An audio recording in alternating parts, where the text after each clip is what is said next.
Welcome, everyone. This is your friend, the DN What If, here with another exciting fanfiction. Today, we're diving into the story of what if female Deku surpassed All Might and became the #1 hero? If you enjoy this video, don't forget to hit that like button and subscribe for more fanfiction content just like this. Now, let's get started with the fanfic. Chapter 1. An Angel Takes Flight. Izuka stood proudly before her classmates, absorbing their supportive shouts and smiling happily. Her classmates had proven once again to be great friends and accepted Izuka's choice for who she was, the kind of hero she wanted to be. The eternal hero, Seraphim, would fly across the skies and bring peace, just like All Might before her. But that was still in the future. For now, Izuka would continue to learn alongside her friends and become a great hero with all of them. Aizawa-sensei shuffled out of his sleeping bag and took Izuka's place at the lectern, sending her back to her seat with an approving nod. Good job, everyone. The names you picked today may well be the names the world knows you by in the future. Work strong to live up to those names. Now, onto the work experience placements. They will start next week, as I said before, so I'll be handing out personalized lists to you consisting of the offers you received. You may pick from them to decide who to spend the work experience with. Aizawa moved around the class, handing slips of paper to everyone, though the ones with offers ended up receiving whole booklets full of agencies. Each of you also just received a list of 40 agencies across Japan who are willing to take on work experience placements. Those without offers will select from this list, though those with offers can still choose from this list if you prefer. Pick who you feel will suit you best, both with your quirks and hero philosophy. Shinso, you may choose too, but be warned that if you aren't up to the level I expect by the end of the week, you won't be going? Got it, sensei? Hitoshi nodded, looking over the list of people that had sent offers to him. Good. Now you have the rest of the day to make some decisions. Shinso, you'll be staying after school for the quirk apprehension test as well as discovering the powers of your Plus Ultra mode. Midoriya, I'd like you to stay too to assist. Midoriya can't be brainwashed, so we need someone to test Shinso's power on. Think you can handle it? Aizawa asked. I'll do it. We got off on the wrong foot at the sports festival, so I want to clear the air. Ojiro said, nodding politely to Shinso, who returned it a bit awkwardly. Good, Ojiro. Everyone, get to thinking. Aizawa-sensei ordered as he skirted midnight out and then crawled back into his sleeping bag. The class quietly chuckled at their sensei, then began grouping together around Momo and Izuka's desks. They were the class presidents after all, so they could talk about their options. So who are you guys thinking of working with? Kyoka asked. I'm going with you, Wabami, definitely. Momo smiled. She's one of the top female heroes and a master of capturing villains. Suits you. Mina giggled. I'm going with the melting hero, Heart Slime. Heart Slime? Isn't she the absolutely nuts hero that can liquefy her own body? Why her? Kirishima asked. Her slime is a lot like my acid. She can make it melt stuff and solidify it in weird ways. I want to see if I can learn some cool stuff from her. Mina grinned. Plus, she actually used to be a vigilante and helped so many people that the government was forced to recognize her as a real hero, since the public wouldn't let them arrest her. It's a totally rebel act and I think it's kind of cool. That's pretty manly. I'm going with the chivalrous hero, Fourth Kind. He was inspired by Crimson Riot, the same as I was, so I want to learn from my senpai. Kirishima grinned. And he deals with major crimes in the big city, which is where my quirk will be most useful. I'm going to the coast, so I can help deal with floods and ocean disasters. Tsu croaked. I'll be with the sea rescue hero, Selkie. I'm looking forward to it, since I'm a fan of his. I'm going for battle hero, Gunhead's agency. Ochako smiled. Izuka blinked. Isn't he a rough and tumble scrapper? You want to go with him? Yeah, he sent an offer. Ochako said, I realized in my fight with Todoroki, I need to be stronger. Fighting isn't my goal, but being a stronger hero opens all kinds of doors and makes me more helpful to people, right? Just focusing on one thing is too limiting. Ochako went through a few stances, or at least that's what I think. You're not alone in that, Ochako. Kyoka said, I'm going to the punching hero, Death Arms, for the same reason. When I saw those crazy fights in the third event, I was sure I'd never have had a shot at winning. But seeing Izuka and Shinso WHP out those cool moves made me want to learn.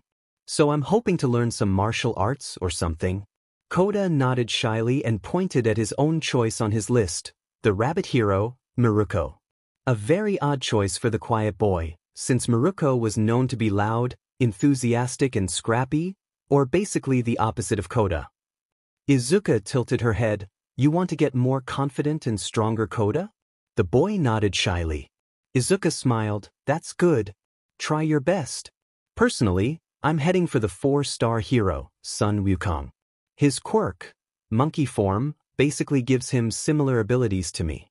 He relies on his martial arts and acrobatics to fight villains. Ojiro said, Cool. I'm going for Kamui Woods. Shiro smirked. My fight with Shiozaki made me realize I needed to learn to use my tape more creatively. I figure a capturing type like Kamui Woods would be the best bet. I'm going to work with the Thunder God hero, Raijin. He's the top electrical hero and he sent me an offer, so I'm totally going to pick his brains a bit and see what cool stuff I can do with electricity. Kaminari grinned. That's a good attitude. Tokoyami commented, I will be going to the wing hero, Hawks. He is the highest-ranked hero that sent me an offer. I wish to see just how close to the sun I can fly. Huh, I got an offer from him too. Hitoshi said, showing his list. I was going to take him up on it, so I guess we'll be working together. Tokoyami nodded. I look forward to it. Izuka turned to Aoyama. Aoyama, who are you going with? Myself? Well, obviously I'm going with the most dazzling of heroes, the star hero, Orion. Aoyama said flamboyantly. Better you than me. Sato deadpanned. Orion's hero costume is worse than your room. I feel like I'll go blind if I look at him. Personally, I'm going with the masked hero, Libra Man. His fighting style is a lot like what I'm aiming for. That's pretty cool, Sato. Toru chirped. I'm going with Edge Shot, the ninja hero. He's a super stealthy hero, so he's the best person I could join. She turned to Shoji. What about you, Tentacle? Who are you going for? The quiet heroine, Silent Sister. Shoji answered. Momo raised an eyebrow. Silent Sister? Doesn't she grow stronger the less sound she makes? Why would you pick her? It doesn't match your abilities. Shoji hummed. She's a fairly popular hero, having become a cult classic among some parts of society. Yet she is quiet, unassuming and private. I wish to learn how to be a popular hero without having to embrace the overexuberance of my fellow heroes. I hope she will have tips for me. Huh, quiet as ever, huh? Todoroki commented. I'm going with Endeavor. The class looked at him like he was nuts. Shoto, is that a good idea?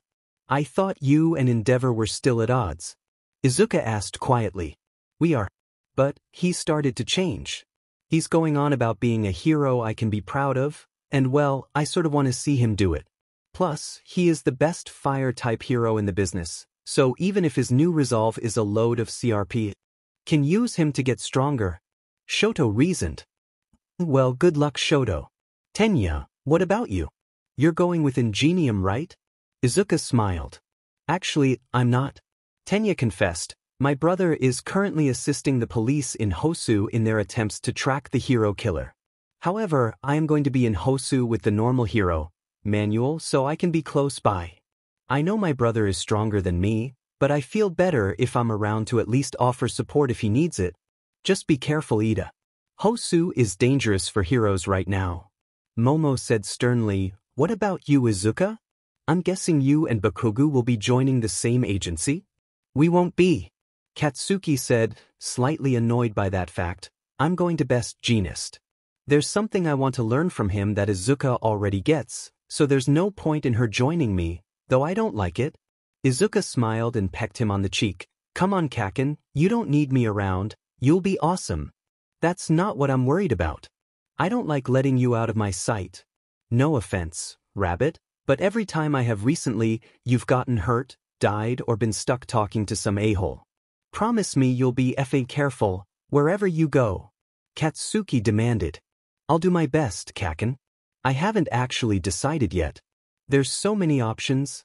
Izuka mumbled, looking at the thick booklet of offers she'd received. As expected, she'd received offers from the Pussycats, water hose and Sir Nightai's agency, but oddly, not Gran Torino, and there was a note attached to Sir Nightai's offer stating it was sent by Centipeter with the permission of Sir Nightai, who wouldn't be able to attend himself. Izuka frowned at that. She knew he and Gran Torino were hunting the League of Villains, but she hoped they'd have left the hunt by now. With Kurogiri around, it was next to impossible to track them down, as they could be almost anywhere in the country.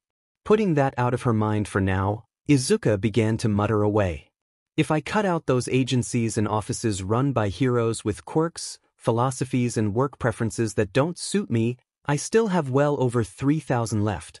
I need to divide them up by philosophy and hero work type, then make a Venn diagram to see which match with me and also have quirks that I can learn from. From there I need to examine their number of resolved cases, public opinion and ranking, plus with the league about, I need to prioritize those with good security or strong heroes.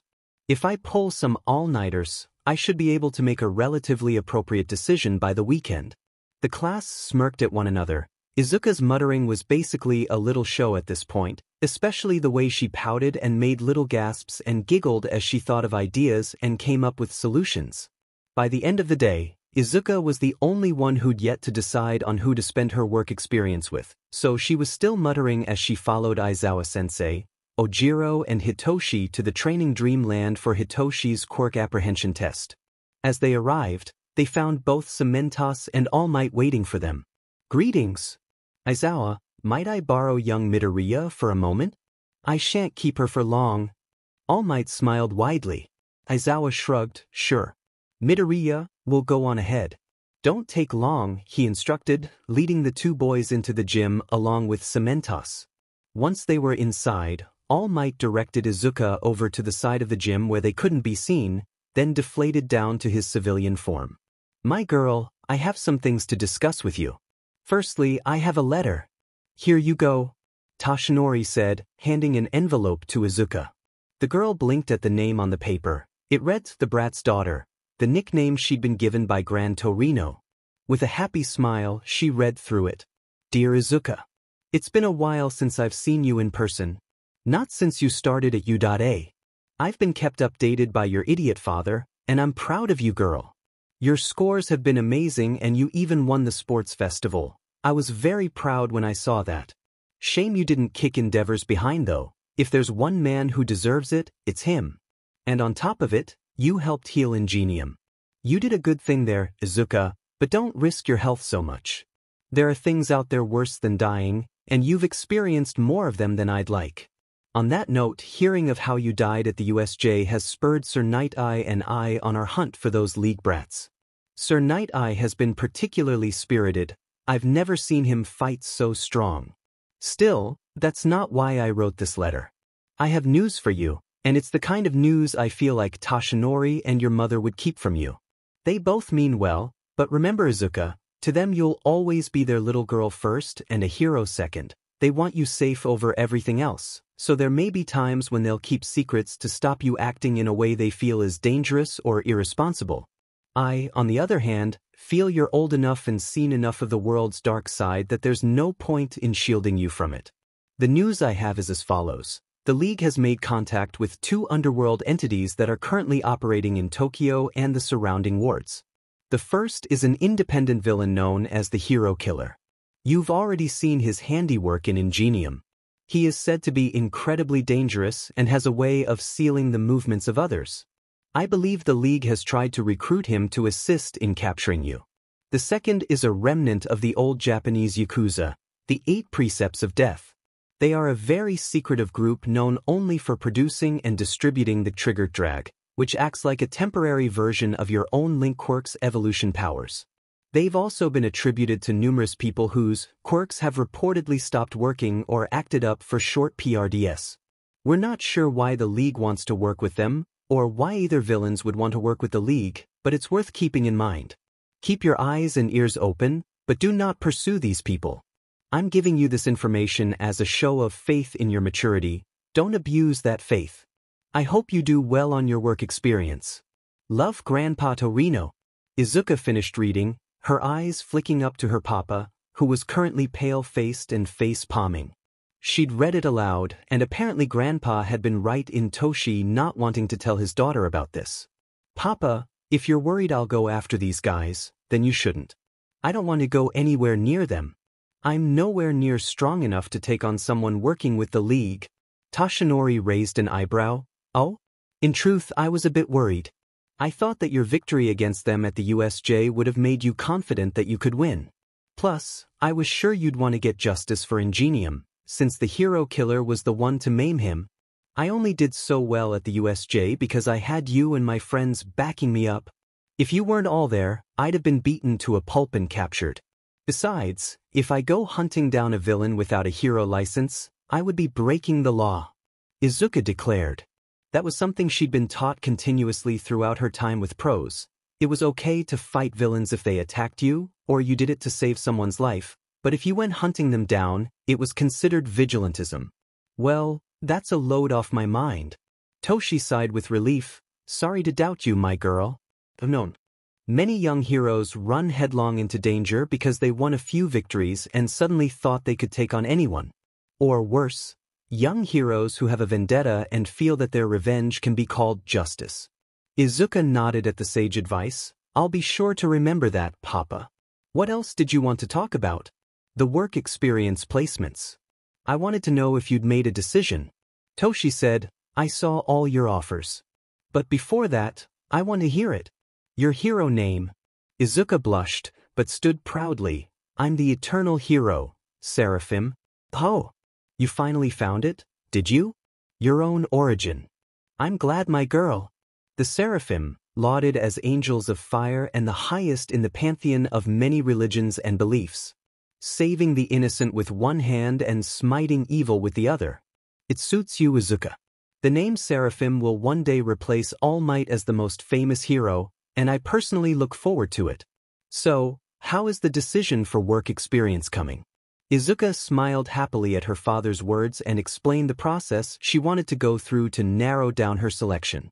All Might facepalmed at his daughter's suggestion of pulling all-nighters. Her body wasn't like a normal person's. She needed to eat a lot and sleep regularly and on a strict schedule, otherwise her power begins to fluctuate and her quirks become strong to control. It was one of the downsides of Izuka's complex and powerful quirks. My dear, listen to some advice from your dear old dad. Stop overthinking it. Putting some thought into this is a good idea, but what you're doing is just crazy. Read through the list completely and pick the name that sticks out to you the most. Toshi told her, taking the booklet of offers from her hands and lightly bonking her on the head with it. Izuka pouted and snatched the booklet back, making a show of slowly and cheekily looking through it to tease her dad. However, after a few moments, her face fell and became a picture of curiosity, worry, and longing. Toshinori watched as his daughter tried to move on from whichever name she'd seen, but no matter how strong she tried, Izuka's eyes would always flick back to the name, and when she turned the page, she kept her finger on the page with that name, continuously twitching it as if resisting the urge to flip back to it. Eventually, she gave up and returned to the name that had caught her attention. I think I have my decision, she said quietly. Well, what is it, Izuka?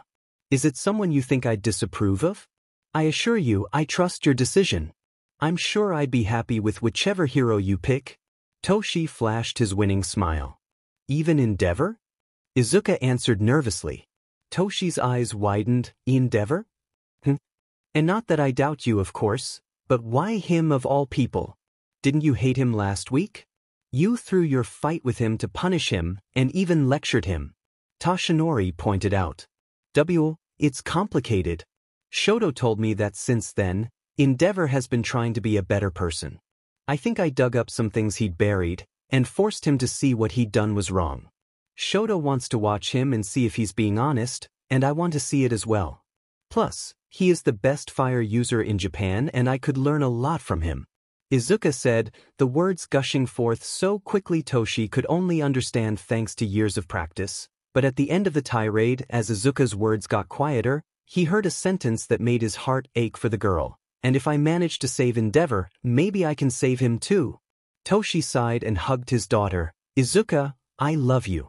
You are very sweet and care so much for others. But Shigaraki isn't the kind of person that can be saved.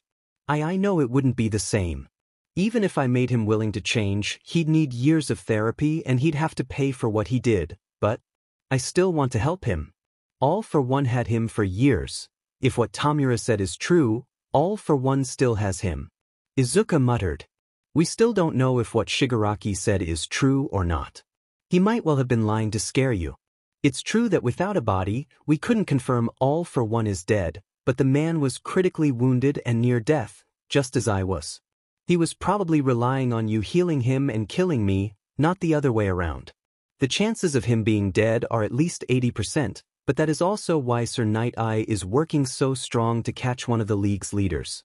If he catches one, he can use foresight to see if All for One really is alive. All Might said, as for Shigaraki, I won't discourage you from trying to save him, but just remember, if you have to choose between saving him and saving the innocents he would hurt. I know, Papa.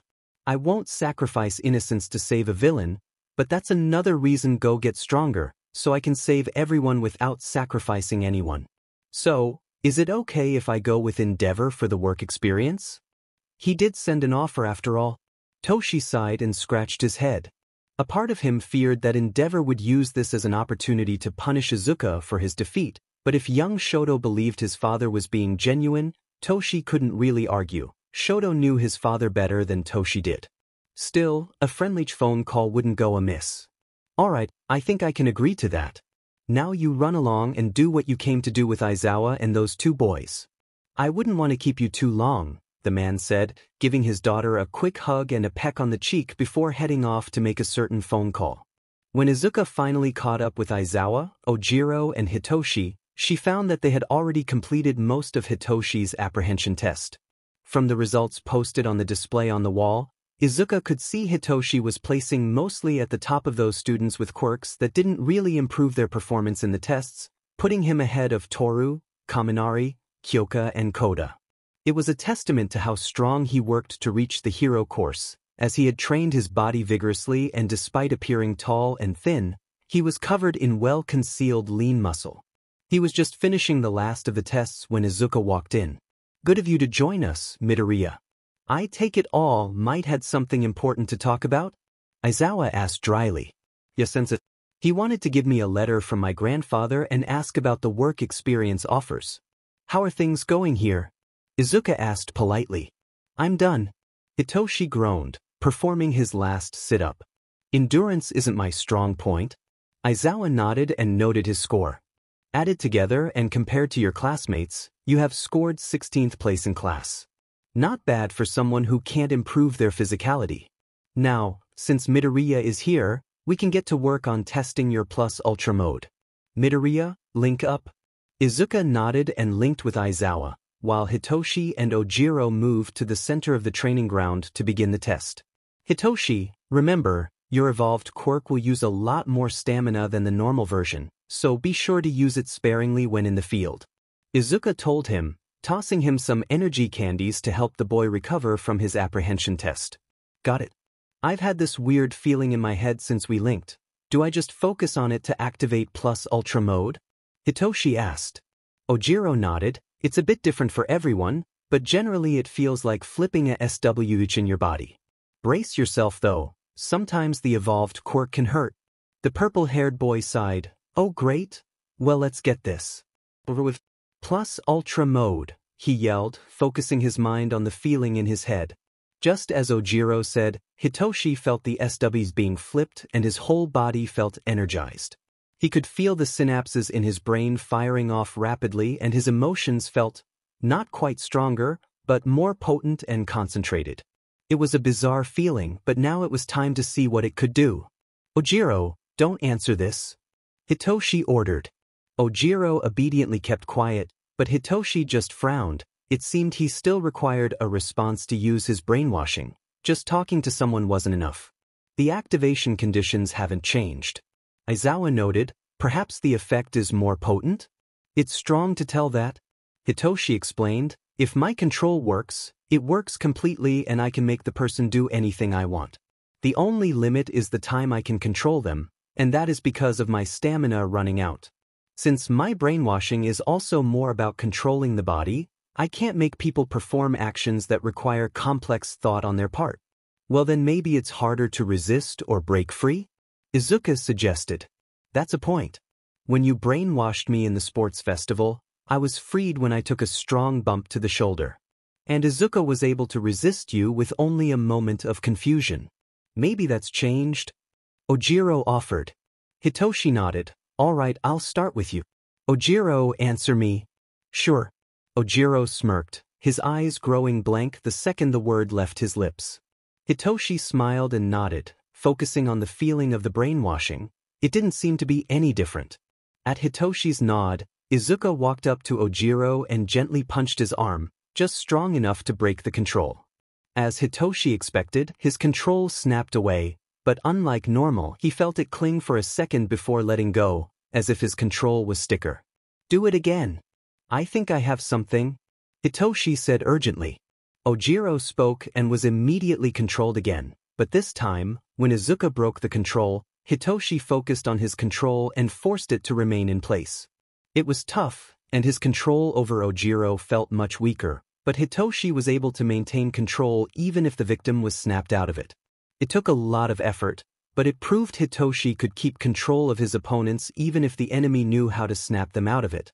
When he attempted the same with Izuka, he found she could still resist his control, though she visibly struggled with it and her movements were much slower as she tried to shrug off the control. In a moment of frustration, Hitoshi pushed his control beyond his limits, causing Izuka to flop to the ground, unable to move. Aizawa theorized that if he overused his quirk on someone who resisted it, he could temporarily disable the target's motor functions by forcibly overstimulating them. Hitoshi was able to keep Izuka paralyzed until his stamina ran out and he was forced to release his control, whereupon she was able to get up and groggily give the boy some more energy candies.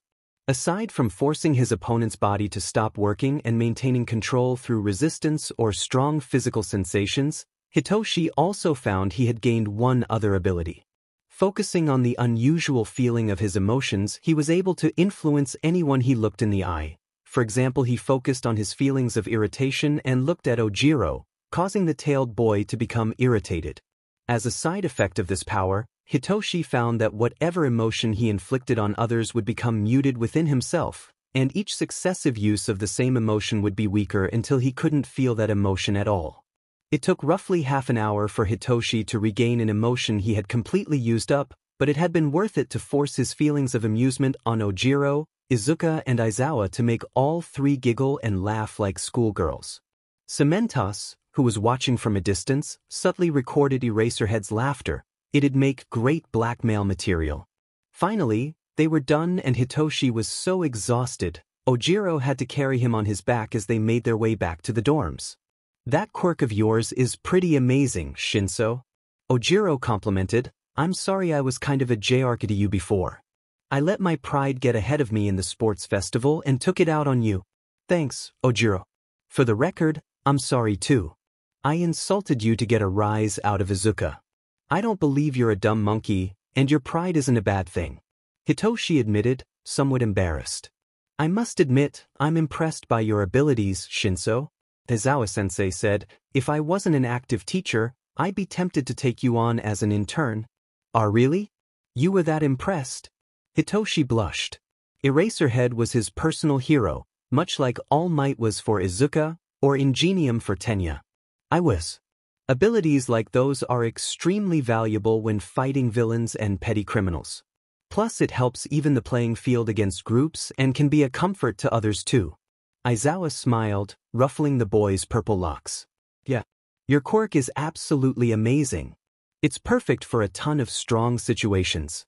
Hostage situations, suicide prevention, and even forcing villains to fight each other. Plus, you can use your new empath abilities to comfort frightened civilians by infusing them with your confidence or happiness, and you can improve your odds in a fight by casting fear on your opponents, which has the side effect of making you less scared. There are so many applications for combat, rescue, and support. I'm a bit jealous. Izuka gushed, scribbling away in one of her ever-present notebooks. Hitoshi had his own page ever since Izuka fought him. She was so confident he'd become an amazing hero, she'd made it almost immediately when she had the chance. Shinso blushed at the praise and steadfastly tried to keep his expression neutral by fighting the smile that threatened to burst free.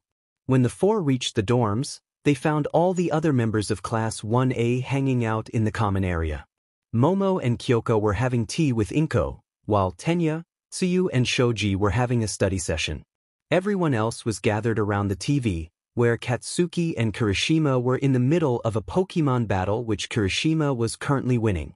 Kaminari and Siro were currently trying to explain Pokemon to Shoto, who looked completely bewildered by the game. "Hi guys. We're back," Izuka announced. "Hey Izuka." "Hey Shinso and Ojiro." Ochako chirped, "How'd it go?" Hitoshi smirked, "Well, I'm ranked 16th in the class, so that's a thing." "He was incredible. Just wait until you see his Plus Ultra mode." Izuka smiled, hugging Ochako in greeting. Yes, he was very good." Aizawa cut Izuka off before she could start gushing again. "Now everyone that's filled out their work experience forms, hand them in now." The class paused their activities and went to get their forms while Izuka quickly filled out her own. Once they were all handed in, Aizawa looked over them with mild interest, until his eyes caught Izuka's. "Midoriya, you're going with Endeavor?" That one sentence froze the entire room, until each person turned to look at her, aghast. Only Shoto and Kaken didn't seem horrified, but they were still surprised. "Izuka, why Endeavor? I thought you hated him," Momo exclaimed. Well, Izuka explained what she'd told All Might about how she wanted to see his change for herself and learn from the best fire user. Shoto felt happy that Izuka would be beside him. He'd be much braver with his father if she was backing him up. "Hey bro, are you cool with this?" Ijiro asked, looking to Katsuki. "Sure, I am, weird hair. She may be a dopey little rabbit, but Izuka's also an angel now, right? An angel isn't going to be taken down by some fire-spitting nobody. If that flaming pile of garbage really has changed for the better, then great, but if not, Izuka can take all his skills and knowledge then kick him to the curve," Katsuki said dismissively, more focused on how to knock out Eiji's Alolan golem. "But Kogu, you make it sound so immoral. Like Izuka is a thief," Tenya protested. "Hey, if fiery McInferiority complex isn't going to use M right, might as well let a real hero try M out." While the boys argued over it, Hitoshi plumped himself down on the sofa with Mina and Tsuyu, who eagerly asked him how his day had gone. The boy admired that no one in class hesitated when talking to him, all of them trusting him unlike most of his old classmates. He relaxed in his seat, idly chatting while Katsuki and Tenya argued. Ijiro continued to knock out Katsuki's Pokemon and Shoto talked quietly with Izuka, all while Auntie Inko smiled in the background. Hitoshi Shinso really loved his new class. Chapter 2, The Trial of Support. With the hero work experience right around the corner, Class 1A had been working strong to finish all their work so they wouldn't have to worry about catching up after they came back from their short internships. Hitoshi had been put through the ringer by Aizawa-sensei, who had him participate in both the combat trial and rescue trial with a ragtag group of his fellow students looking to increase their grades. For the combat trial, he was teamed with Kirishima, Ojiro, Kaminari and Sato, replacing Koda on their team since in the original combat trial, only Koda had been effective. With Hitoshi's help and the increases to their power thanks to the Plus Ultra mode, this new team was able to successfully win the defense match against Aoyama, Mina, Tsu, Tenya and Ochako, though they still couldn't overcome Todoroki's team in the attack match. From there, Hitoshi had been teamed with Aoyama, Kaminari and Siro, replacing Mineta, for the rescue trial, and while he was much less effective here compared to the combat trial and ultimately less helpful than Mineta had been, he had proven a strong worker, to the point he was actually scolded by Izuka for being too reckless with his own health. The class thought that was funny coming from her, but Izuka reminded them that Tsuki came back while they didn't, so it wasn't as big a deal. The class had thought over wise, resulting in Izuka spending an hour trapped in a group hug while the class watched a TV show together.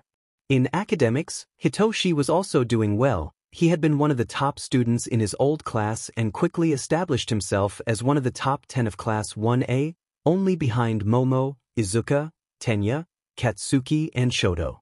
With some tutoring from Izuka, He hadn't had much trouble catching up with the hero academics classes, especially since the girl compulsively wrote everything remotely hero-related into her notebooks.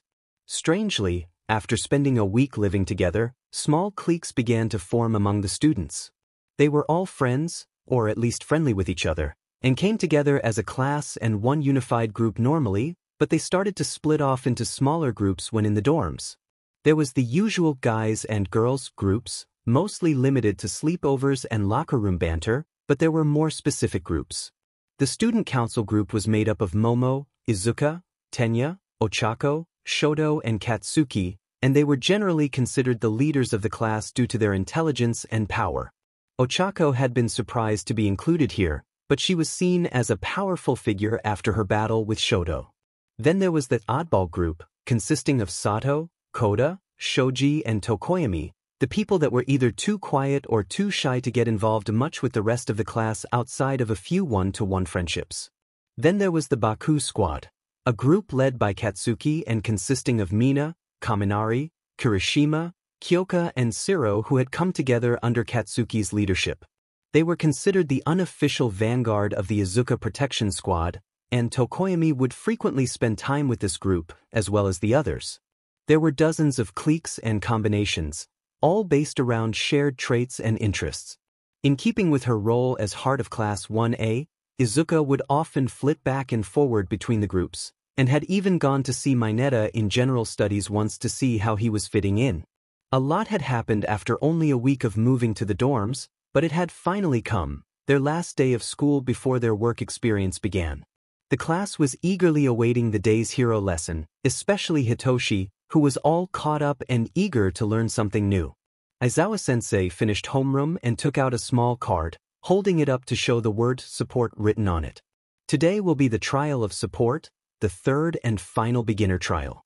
This trial will introduce you to the concepts of a support hero and give you an idea of what to expect from support work. Once this trial is finished, you'll all have some experience in each of the 3 hero disciplines, just in time to begin your work experience. We'll be going to Training Ground Beta, and Snipe and Hound Dog will be joining us. Now, all your costumes have been fully repaired and the requested modifications have been made. Shinso, your costume is also complete, so you'll be able to wear it. Now go get changed and meet at the bus. The class cheered and ran to grab the cases with their costumes before running to get changed. Izuka was happy to get to wear her costume again, since the original was destroyed by Tamura, and she was even happier that Tsuyu had found the choker her mother had made her. Izuka's costume was an almost perfect replica of how it had been before. The only difference was that her shawl now had a built-in hood with long bunny ears, so she could pull it up in the rain and maintain the look of All Might's hair without having to keep her headband ignited. Izuka was one of the first to reach the bus and got a good look at all the altered costumes of her classmates. Aoyama had replaced his red wing visor with a full knight helmet, minus a mouth covering, to match his costume, and had it connected to the sparkle inner system, so Aoyama could direct his laser to his helmet and fire it from the eyes. All the sparkle emitters had been changed to be more like gems, to match Aoyama's belly button, and each was equipped with a special closing lens that let Aoyama focus the beam without his plus ultra mode. He also had more of these sparkle emitters placed on his costume, namely his palms and heels, so he could use his laser from his feet to shoot himself upward, and fire them from his hands to give him a wider range of attack. Lastly, his cape had been remade with special fiber optics, so if Aoyama wished it, he could channel his laser to the emitters his cape was mounted on and light it up so brightly it would blind anyone. This didn't do any damage, since the laser was so split up it had no intensity, but it was effective as a distraction and to create cover. Mina hadn't altered her costume much at all, only adding a hairband that connected to her horns to reinforce and protect them if she hardened them for an attack. Tsuyu's costume was also mostly the same, though it had 2 additions, the first being a small and easily missed dart launcher attached to her gloves. These would shoot darts dipped in a very weak variation of the poison Tsuyu created in Plus Ultra mode, so they would cause minor sickness and hallucinations but not any serious illness. The second addition was a small pouch on the back of her belt, filled with small syringes meant for Tsuyu herself. They contained a medicine created by Recovery Girl that would allow Tsuyu to maintain her normal personality for a short time in Plus Ultra mode. Each syringe only lasted a minute due to the volatile nature of Tsuyu's altered form and the relative weakness of the medicine. Tenya's costume only changed in color scheme. It was still mostly white, but now there was thick blue stripes along the sides and running down the center of his frame. The black underclothes were also changed to a vibrant blue, and the armor had blue wind decals on the CITES, arms and engine covers to match his new name, Blue Zephyr. Ochako had kept the look of her costume the same, but had asked the support department to apply new functions to the wrists and belt, since it was now less important for her to counter nausea, though those functions were still there, just shrunk down. Her left wrist now contained a spool of strong cable attached to a hidden cable launcher, designed for catching foes out of her reach, and the right wrist held a hidden communication device that interfaced with her helmet. Her belt now contained a supply of small smoke bombs that would pop out of the hole at the buckle and could be used to blind the enemy, so Ochako could touch them with her quirk. Ojiro had changed his costume almost completely, replacing the karate-style clothing with a stylized version of Shaolin monk robes with an exposed shoulder. The shoulder had a metal pauldron to protect it, modeled after the face of a snarling ape in a Chinese style. It was more flexible and made of breathable material to make Ojiro's movements easier for him, though most of the style change was to make him stand out a bit more. Kaminari had updated his outfit with some new gear, namely a utility belt, a special visor and an odd cannon-like object on his right arm. The cannon could fire small discs known as pointers that were adhesive, so they stuck to whatever he shot. These pointers acted like lightning rods, drawing Kaminari's electricity towards them, allowing him to aim his lightning without having to use plus ultra mode. As a side benefit, his visor displayed information on where the pointers were, so if Kaminari tagged an opponent with one, he'd be able to find them even while hiding. The belt contained clips of these pointers, as well as an extendable baton that could channel electricity, so Kaminari had a fairly safe melee attack.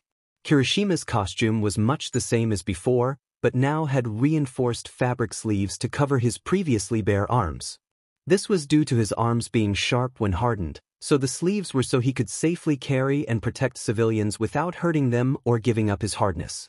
Koda hadn't changed his costume at all, though now he had a cute rabbit-shaped backpack, meant to make him look less scary to kids and to carry a series of special smoke bombs.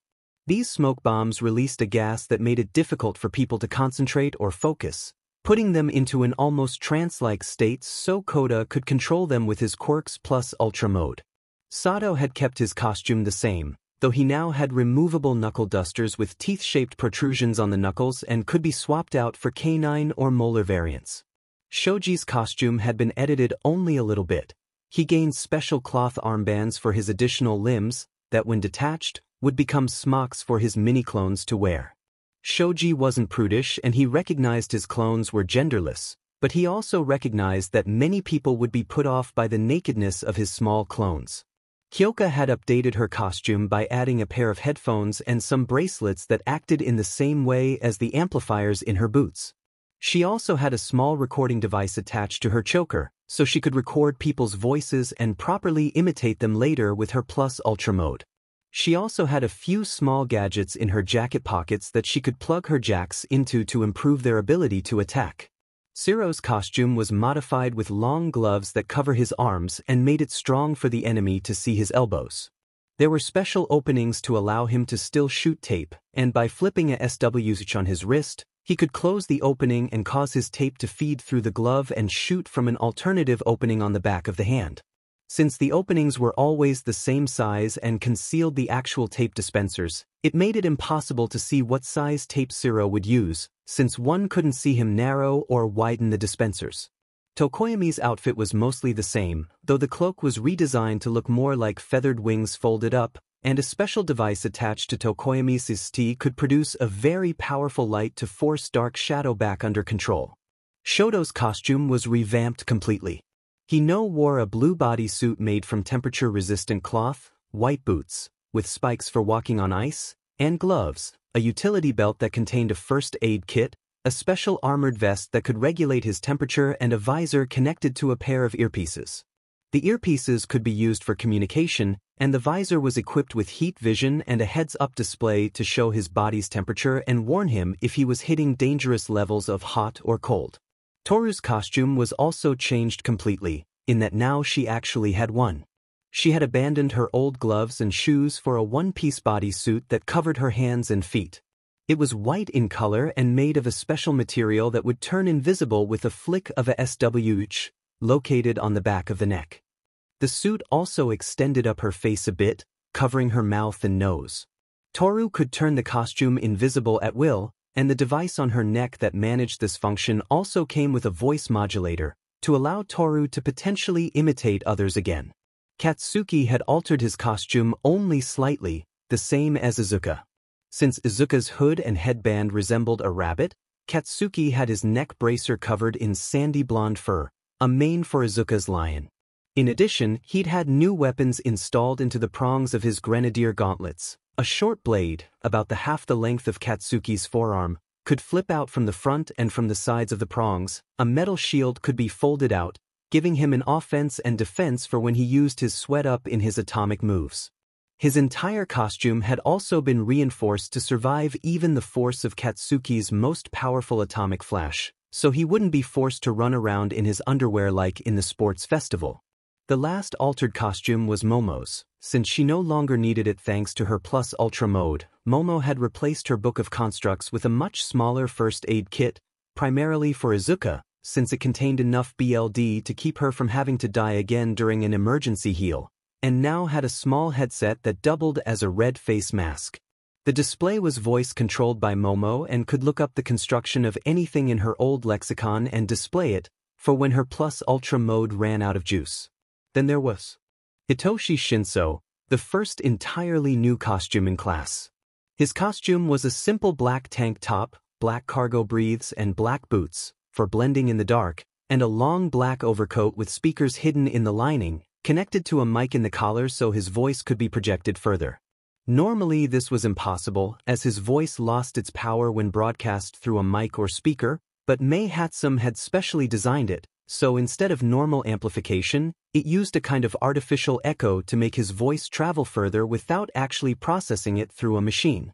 He also wore a special helmet shaped similarly to Ochako's and Ciro's, though his had a smart glass visor that could be made opaque or transparent with the flick of a switch, so people could see his face if he wanted. This was for a similar purpose to Aizawa's goggles, to hide who he was making eye contact with, plus the fact that a person could see their reflection in the opaque visor had a psychological effect as they began feeling strange emotions welling up inside them, as if Shinso was making the villain a mirror of him. It made them less mentally sound and thus easier to control. His final piece of gear was a special mouth guard beneath his mask, the artificial vocal cords, persona code. These were designed to use plates and internal echoing to mimic the voices of others, both to catch his opponents off guard and further mess with his opponents' minds as he spoke in their voice. Their face reflected off his mask and his emotions flowed through them. Persona code was fairly advanced, as the internal system of Shinso's full mask could record a person's voice, analyze it and then create a chip that when inserted into the persona code, would automatically shift the plates and echoing around to mimic the voice that had been analyzed. Once the whole class was together and finished commenting on each other's costumes, Izuka buried her face in Katsuki's fur collar, gushing at the softness while Katsuki smirked. Aizawa finally showed up and loaded them on the bus to deliver them to Training Ground Beta, the city arena. The ride mostly passed with the students explaining their new and altered costumes while Izuka eagerly wrote it all down. Finally, they arrived at the training ground and piled out to find Snipe and Hound Dog waiting for them. The moment they were off the bus, Hound Dog bounded over to them and began walking around them, growling and sniffing before charging at Izuka and sweeping her up in a hug. "Pup, you haven't visited me in ages, and then I heard what happened at the hospital with Ingenium and Arg rough bark." The hero's words gave way to loud, incoherent barking as he held the giggling Izuka to his ear. Okay. I'm sorry, Rio, I didn't meant to neglect you. I've been really busy." Izuka apologized, rubbing the hero's ears. Class 1A looked on, bewildered, while Snipe chuckled and Aizawa facepalmed. "Midoriya, Hound Dog, remember the rules? While school is in session, we must act appropriately as student and teacher. Even present Mike and Midnight have managed that." Aizawa scolded. Hound Dog whined and reluctantly put Izuka down before turning to the students. I apologize for that display. I am Ryo Inui, known better as Hound Dog. I'm the school guidance counselor. The class greeted him, with Momo giggling at Izuka's embarrassed blush. You get along well with all the Udata teachers, don't you? Yeah. With my parents having no other family, I only ever had Uncle Haru. But when I started coming to U.A for tutoring, all the teachers became like my aunts and uncles. Hound Dog used to babysit me when my parents went on dates and Aizawa-sensei, Midnight-sensei and present Mike-sensei were busy. He thinks of me as a puppy in his pack. Izuka explained. Moving on. Aizawa cut in, making both girls bow apologetically. We'll be having the support trial here. Hound Dog will explain. The Hound Hero growled his approval and turned to the class with his canine eyes. Support is the most common, but least lauded form of hero work. Combat heroes deal with fighting villains, defending civilians and capturing criminals, while rescue heroes deal with saving people from all manner of dangerous situations, including natural disasters and even suicide attempts, but it is the support hero that facilitates this. As the name suggests, support heroes exist to support and supplement the other heroes and emergency services. They are the ones we rely on to control the crowd, block off dangerous areas, locate enemies and trapped civilians, and heal the injured. We also rely on them to supplement us in combat and rescue, not by directly fighting but by strengthening us and weakening the enemy. This trial will test your ability to do just that. Snipe cut in. There are two parts to this here trial. Support in combat and support in rescue, and y'all be helping out me and Hound Dog as we go through some simulated scraps. I'm a combat hero, while Ol Hound Dog is a rescue and support hero, but for this trial, I'll be attempting to rescue those dolls of power loaders, while Hound Dog takes down them villain bot varmints. So our trial will be to help support heroes in a situation not suited to them? Kyoka asked. Got it in one, little lady. Snipe nodded. You'll be in posses of 4, and will be paired with either me or Hound Dog while another team is with the other. Then y'all will swap places and do the other trial.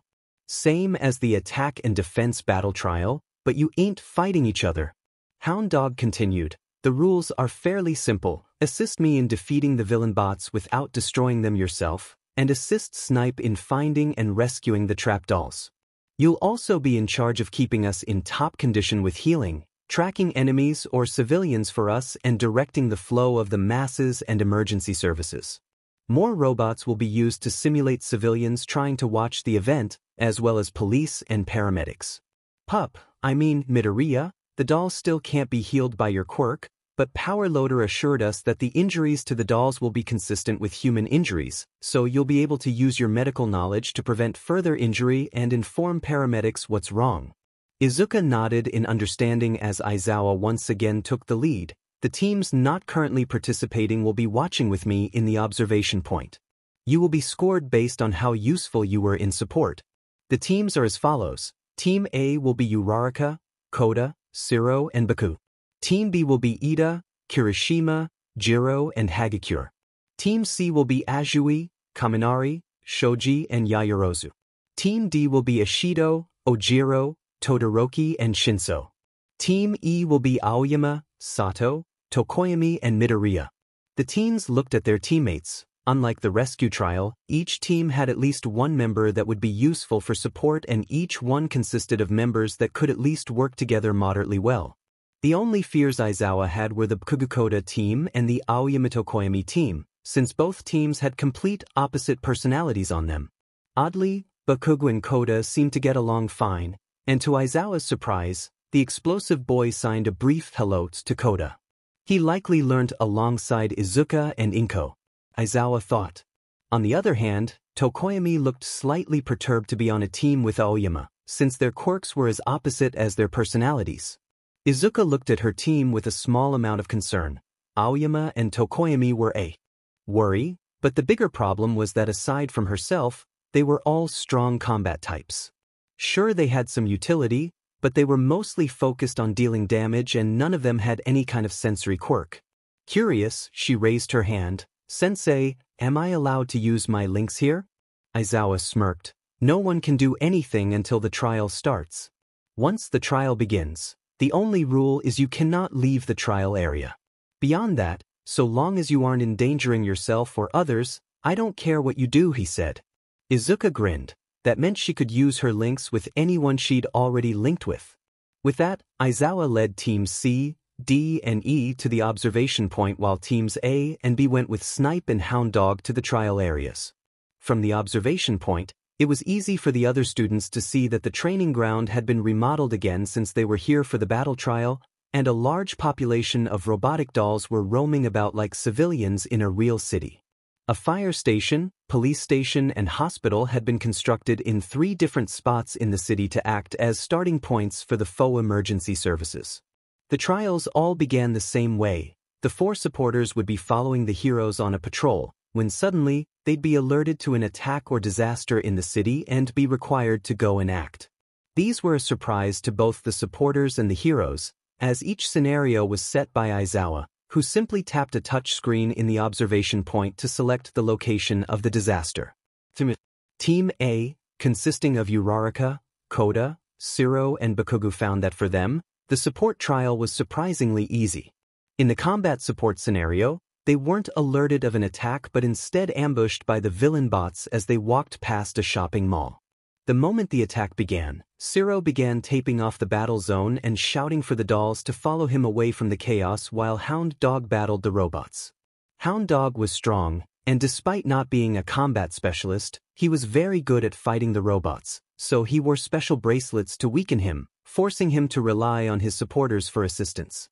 Once the dolls were either scooted away or kept from the battle area with Siro's tape, the supporters threw themselves into helping out. Koda would call on birds to distract the robots so Hound Dog could hit them, as well as alert him if a doll was wandering back into danger. Siro, on top of cordoning off the area, also helped trip or bind villains for Hound Dog to smash, or captured damaged villains so they couldn't rejoin the fray. Ochako exploited her new smoke bombs to interfere with the robot's sensors so she could touch them, knowing that Hound Dog could still find them through the scentless smoke. Katsuki was the one who had the hardest time, not because he couldn't act as support, but because he was tempted to destroy the robots himself, since his quirk was better suited for it. Instead, he left the battle area and used his explosions as beacons to alert the emergency services to the location, as well as warn civilian bots away. He'd then rejoin the battle and used his quirk to weaken the thick armor of the bots, so Hound Dog could rip through them. Hound Dog managed to easily sweep the bots aside with their support, only taking a single small wound before Ochako began floating a piece of destroyed robot and using it like a shield to defend him. It took them only 20 minutes to clear the zone of enemies, with no injuries aside from the small wound on Hound Dog's arm, which was promptly healed by Izuka. The rescue support was even easier for them.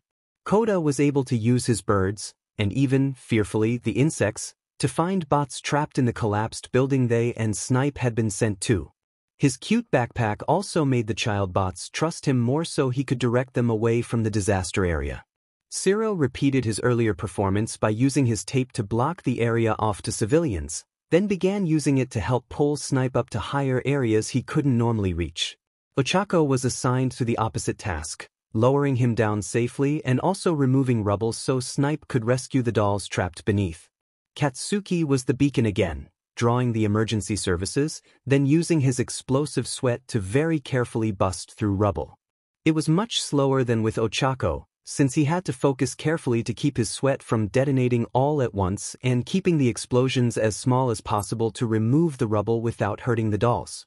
However, the hero students were introduced to an aspect of rescue they didn't like: the poor souls that were considered DOA, dead on arrival. Despite them being only robots, it was oddly strong for the students to pull the crumpled forms of destroyed civilians from the rubble, especially the odd-child bot that was included among them. They succeeded in helping Snipe save everyone within 37 minutes, but they were slightly soured on the whole thing due to the dead dolls. They were close enough to real humans to be effective proxies, but as a result, they also triggered emotional responses in the heroes like real humans, an ugly but necessary part of their design. All in all, Team A scored an A grade, missing out on AA+ due to how long they took in the rescue support, as well as Katsuki's somewhat terrifying method of getting attention. Team B. Alongside Team A was Team B: Ida, Kirishima, Jiro and Hagakure. They found themselves having a fair bit more trouble than their counterparts, but were able to overcome most of their difficulties. They started off in rescue support with Snipe and were called in to deal with a major apartment building fire that threatened to consume the area. When they got there, they found the building completely wreathed in flame and billowing black smoke, the screams of trapped dolls echoing from within. Since none of them had quirks for firefighting, Tenya ran full pelt to find some members of the fire department and lead them to the area while Snipe and the remaining 3 students entered the building. Ijiro was the vanguard, hardening his body and using his sturdy form to push through the flames and debris, clearing a safe path for his comrades, as his hardened body could take a lot more heat than his normal skin. Kyoka assisted as many expected her to, by using her amazing hearing to find the trapped dolls, but also occasionally using her jacks with her boot speakers to blast away flames that would be too much for Ijiro. Toru was forced to use her Plus Ultra mode almost exclusively so she could stay visible and use her invisible bubble to see through walls to make sure it was safe to bust through if they came to an obstacle. They had managed to get most of the dolls out before Tenya finished getting the emergency services to the building and running around, keeping the civilian gawkers away. They had the situation resolved within 30 minutes. Leaving the fire to be put out by the professional robots. The combat support was much more their speed. Not long after going to meet Hound Dog, they were alerted to a hostage situation at a hospital, so they moved in. Hound Dog was big, imposing, and easy to spot from a distance, so Toru used her invisible bubble to hide him as they approached the villains with hostages, Kyoka guiding them carefully along the way. The moment Hound Dog engaged the enemy, Tenya and Ijiro got to work, Ijiro placing himself between the villains and the hostages, using his hardened body to protect them while Tenya quickly grabbed each hostage and ran away with them, corralling the civilians in a secure area of the hospital while the heroes worked. They took 45 minutes to do it, moving slowly in their approach of the villains and having to fight conservatively to protect the hostages, but it was ultimately a win. Their team scored a B+, having done very well but missing on several opportunities and making a few mistakes. Kyoka had lost them points by entering the burning building while she would have been safer outside, as even though she helped clear debris, she also had to be guarded by Ijiro, splitting his attention. Toru had also lost them some points by basically doing nothing once the battle at the hospital started. She'd done her bit to sneak Hound Dog in, but could have continued to support him by rendering him invisible when the villain bots attacked, or distracting them so the hero could catch his breath. Tenya was docked a few points too, since his way of keeping people away was too panicked and erratic, as he had sacrificed his usual orderly nature for haste. Team C. When the first 2 teams were done, Teams C and D moved in to take their place, with Tsuyu, Kaminari, Shoji and Momo of Team C moving to join Hound Dog first. They were confident, extremely so, as they had a mix of abilities that they felt could conquer almost any situation. For the most part, they were right. Their combat support scenario was a rather shocking one that hit a bit too close to home for them. It was a school invaded by villains. The villain bots had taken over the school and now held the students hostage, keeping the police bots away. One robot had tried to push their luck and one of the villains had shot a student, ending any chances of the police moving onward without the villains being secured first. Shoji released all 4 of his clones to sneak around the school, giving him in-depth scouting information through the sensory link, though the drain left him unable to do anything else.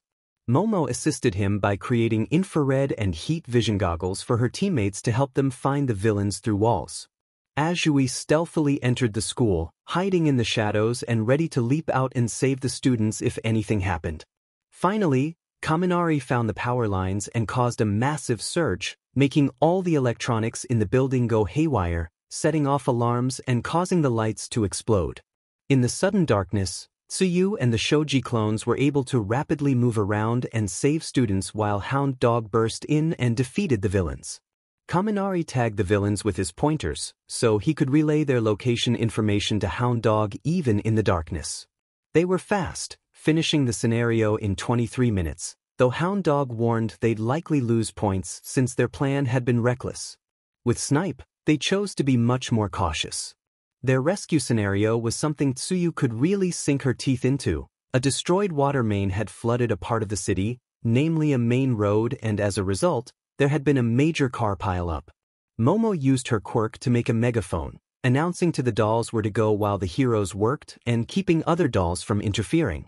Shoji used his immense strength to rip open car doors so Snipe could get the people within, while Tsuyu ventured into the center of the flooding, where the water was deepest, so she could use some rubble to make a rudimentary patch for the broken pipe to stop the water continuing to build.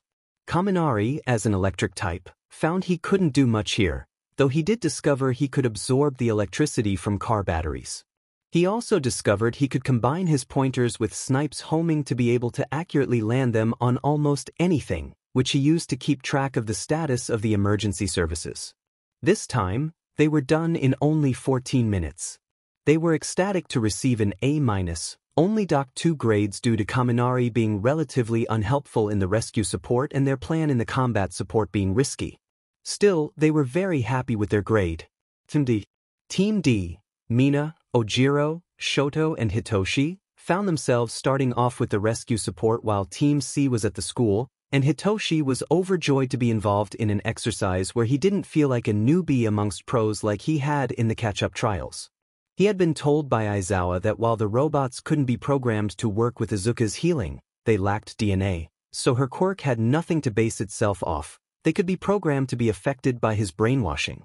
Basically, if he spoke to them and they responded, all he had to do was start his next sentence with the word brainwash and they would obey one order from him.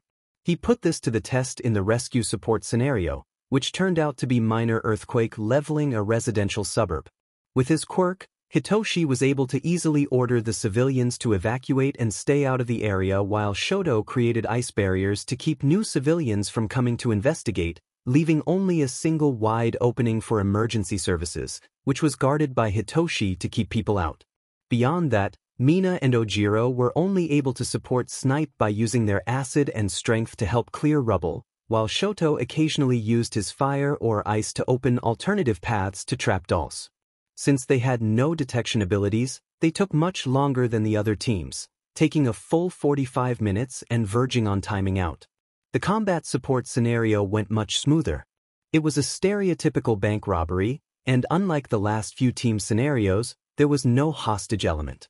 Ojiro was completely unable to help without fighting himself, so he was forced to discard his pride and leap about the bank howling like a monkey and throwing things to distract the villains.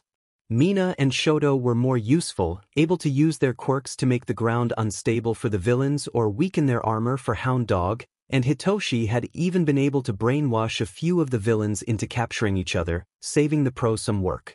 Without hostages and with so many powerful combat quirks involved, Team D was able to clear the scenario in a staggering 8 minutes, the fastest time ever recorded for this scenario. Thanks to their amazing record offsetting some of the trouble of their rescue operation, Team D achieved a grade of A, and Aizawa-sensei took a lot of pleasure out of naming Hitoshi as the team's star player, making the boy blush happily at the praise, as well as the respect of his teammates. When it was finally time for Izuka and her team to take to the field, they were alone in the city. Since there was an odd number of teams, they'd be the only one operating alone, meaning whichever hero they weren't currently supporting would be resting and waiting for them. They were assigned to Hound Dog first, so they'd be supporting him in combat, which Izuka was confident they'd do well in.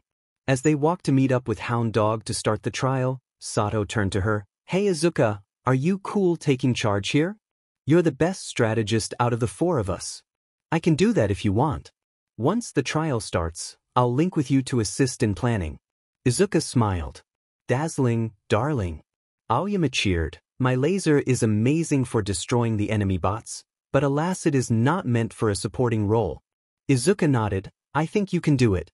Use your laser as a beacon to attract the police, then help weaken the villains by shooting their joints and leaving them open for Hound Dog Sensei." "Oh hey, that sounds good Aoyama." Sato grinned. "What about me? What should I do Midoriya?" Izuka paused for a moment. Sato's quirk really was just sugar-boosted strength, though with plus ultra mode he could use sugar to make himself sturdier too. Perhaps you could use your strength to grapple the enemy and keep them still while Sensei attacks? Oh, and you can probably use plus ultra mode to make yourself tougher and protect civilians as a shield. She turned to Tokoyami. "You can do stuff like that too." Dark Shadow can help in the fight by distracting the enemy while you keep civilians away. Plus, because Dark Shadow is kind of stretchy, he'd be good and binding the enemy for Sensei. Tokoyami nodded in thanks. I will subdue our foes. Let us go.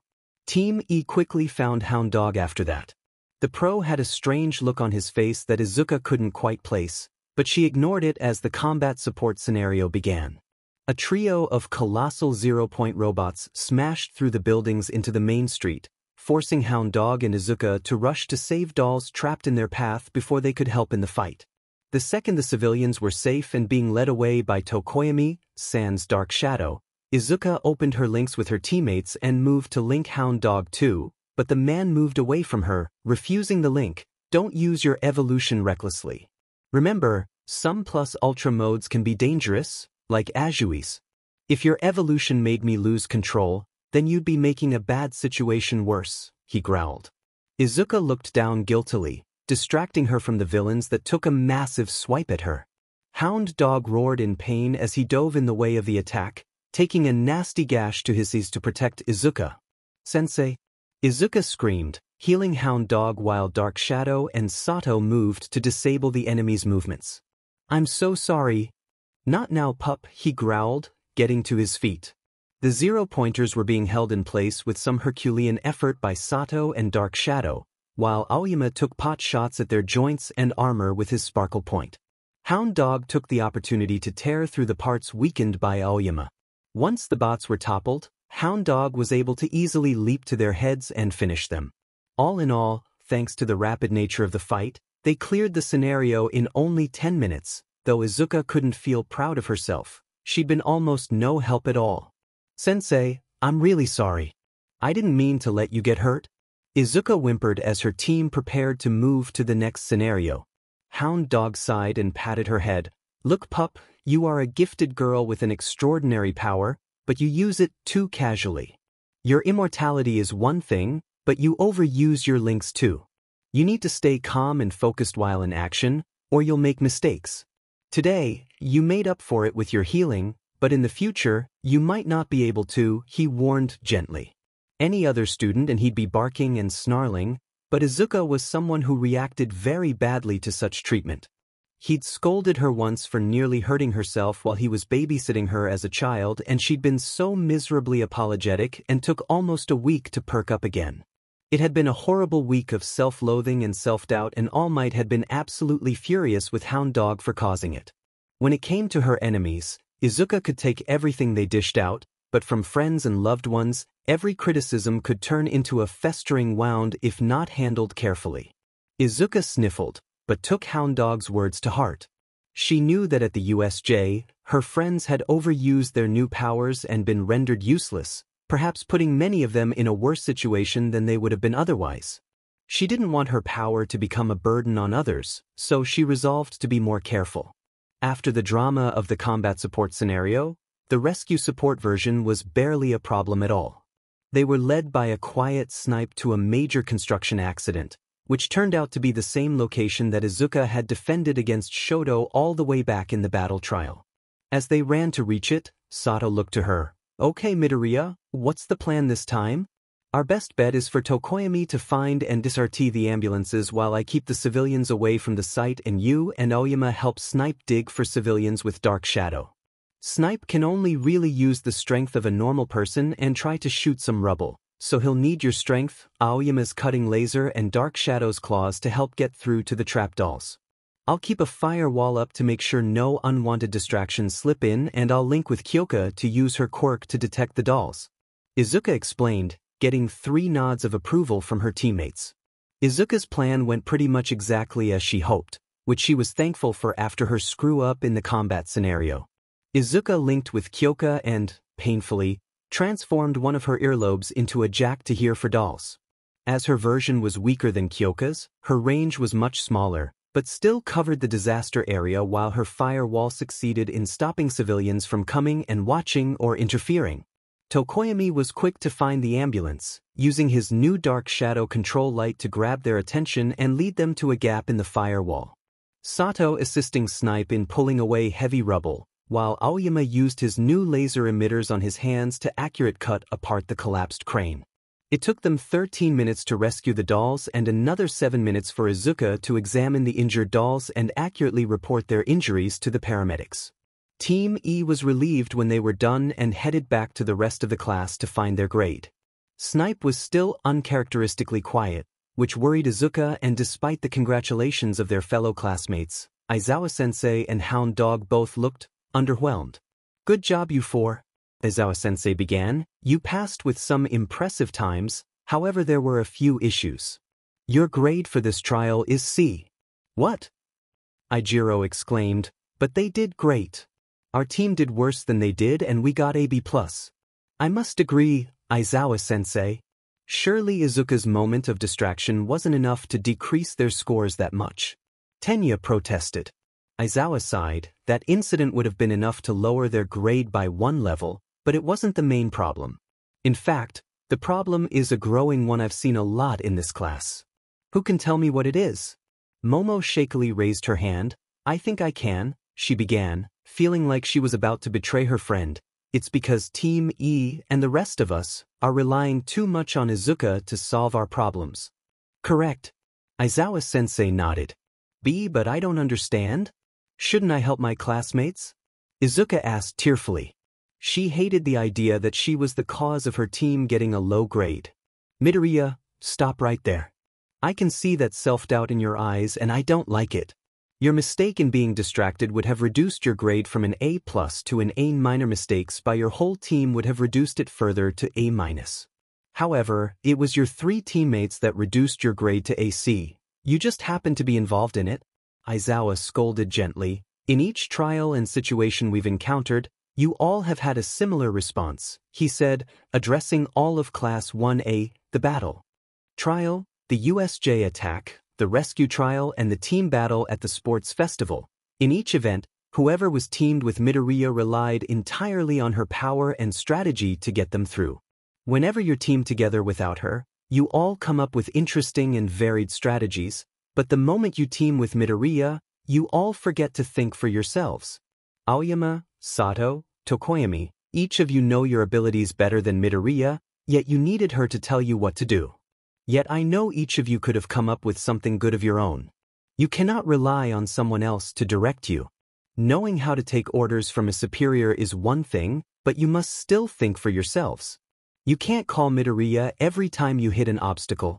Aizawa turned his eyes to Izuka herself, softening his tone a bit but still scolding her. "Midoriya, I know you mean well and that your goal is to be a hero for everyone, but if you solve the problems of your classmates for them, they won't get better on their own. Remember, you are a person, Midoriya, not a tool, weapon, or shield for others. We are not villains that only want to exploit you, nor are any of us shallow enough to simply throw you away if we can't use you. Have a little more faith in us." Tokoyami scowled. "I allowed myself to act without thought and failed to trust in myself. I will accept this grade as a wound and grow stronger. I shine well enough alone. I shouldn't need the mademoiselle to make me shine brighter. My friends, I will twinkle more brightly than ever," Aoyama added.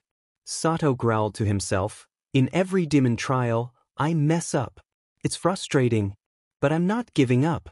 I'll keep fighting." Izuka wiped her eyes. "Everyone in class is so amazing. I never thought that what I was doing could stop them growing even more amazing. Everyone, please continue to rely on me, but just rely on yourselves too. I know I will be. After all, I needed all of your help to get this far. Let's get stronger together." Hound Dog and Snipe sighed in relief. They had feared Izuka would break down, and truthfully, before Class 1A, she might have done. Aizawa just smirked. Izuka had evolved the quirks of her classmates, and they in turn had evolved and strengthened her character and resolve. Through their numerous trials and experiences, Izuka had grown to be a more confident, more powerful, and more careful young hero with Class 1A. They all helped each other grow stronger, even Mineta, who was no longer in their class. Aizawa had seen the boy training strong every day after school. Next week would be the work experience for the first years and for the first time, and with that one final lesson taught, Aizawa was certain all would go well. Hopefully. Chapter 3. A Small Flame. The day finally came for Class 1A to begin their work experience internships with the Pro Heroes. The class would be spending Monday to Saturday with their Pro Hero guides, learning more about what real heroes faced on a day-to-day level. They had spent the morning eagerly gathering their possessions and leaving the dorms, before being taken by bus to a train station in the neighboring district. They'd all be staying at the homes or offices of the pros until their internship was over, so this would be their last moments together until they returned. As they gathered on the platform, Izuka addressed the class. "You've all got your gear and luggage, right? Remember not to wear your costumes in public unless you have your supervisor's permission. It's prohibited," he warned. "Yes, sensei," the class yelled, all carrying the special cases holding their hero gear. Since the station wasn't solely for Yude, a lot of people were watching the group, excitedly commenting and waving or shouting support. "Alright then, you all have the directions and tickets for your trains, so get going. And be on your best behavior," Izuka ordered. Most people would assume he'd be glad to have a week's break from his students, but in truth, he couldn't relax properly when he didn't know how they were all doing. Shoto would be keeping himself very busy this week to keep his mind off it. His class gave a shouted farewell and began separating to go their own ways. Shoto and Izuka were both going to Endeavor's hero agency in the center of Mizudafu City, so they moved off together, only stopping to say goodbye to their friends. Katsuki held Izuka close and embraced her hungrily, being a bit more forward than Izuka would normally be comfortable with in a public setting, but since they'd be apart for a week, it was understandable. They had never been apart that long, not since Izuka was rescued. When the two finally separated, Katsuki cupped Izuka's cheeks. "Be safe, dopey little rabbit. Kick some villain's buttes, and if Endeavor gets cocky, kick his butt too. Half and half. If something happens to her, I'll explode you to ashes, but you in an urn and explode that too. Whatever you say, firecracker." Shoto smirked. He and Katsuki had developed a love-hate relationship, in which they both loved to PSS the other off and one-up each other. It was rather generously called a rivalry, but the two didn't really like each other much. They just respected the other's strength and occasionally agreed on things, such as the need to stop Izuka from getting herself killed all the DMN time. Izuka just rolled her eyes and hugged her boyfriend. "My lion, I'll be fine. You take care of yourself, eat properly, and try to be nice. I know you can be. Yeah. Now get a move on," Kaken said, then spun on his heels and headed off to catch his train. To Katsuki, the faster he left, the faster he'd get to return. Izuka hugged Momo and Ochako goodbye as well and waved them off to their own trains while Shoto waited patiently. Finally, she ran to say goodbye to Tenya. "Hey Tenya. Good luck this week." Izuka smiled cheerfully.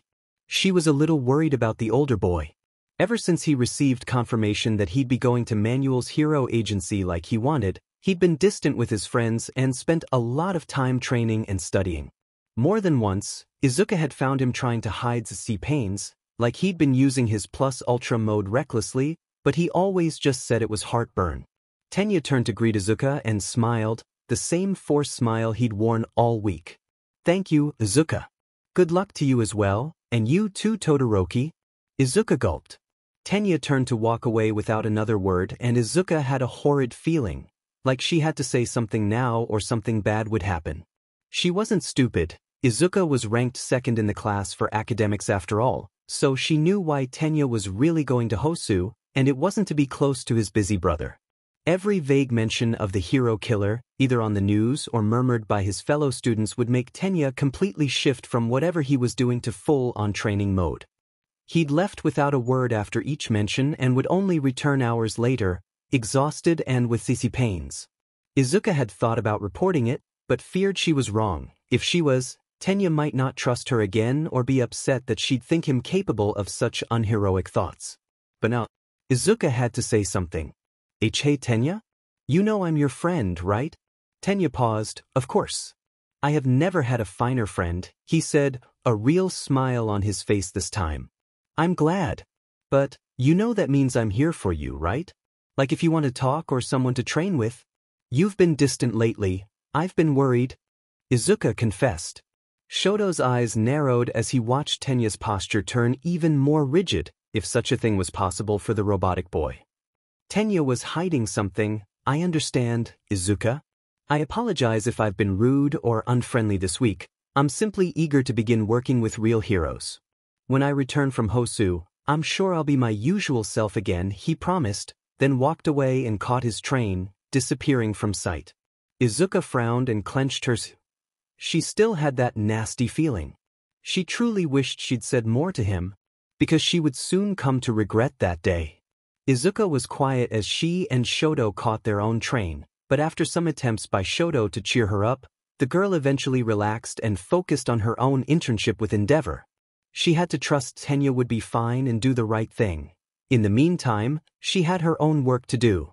Since the Muzutafu city center was only a short distance away by train, they arrived quickly and it didn't take long for them to find Endeavor's agency. It was a colossal skyscraper that overlooked a large park, a testament to the wealth, power and prestige of the number 2 hero.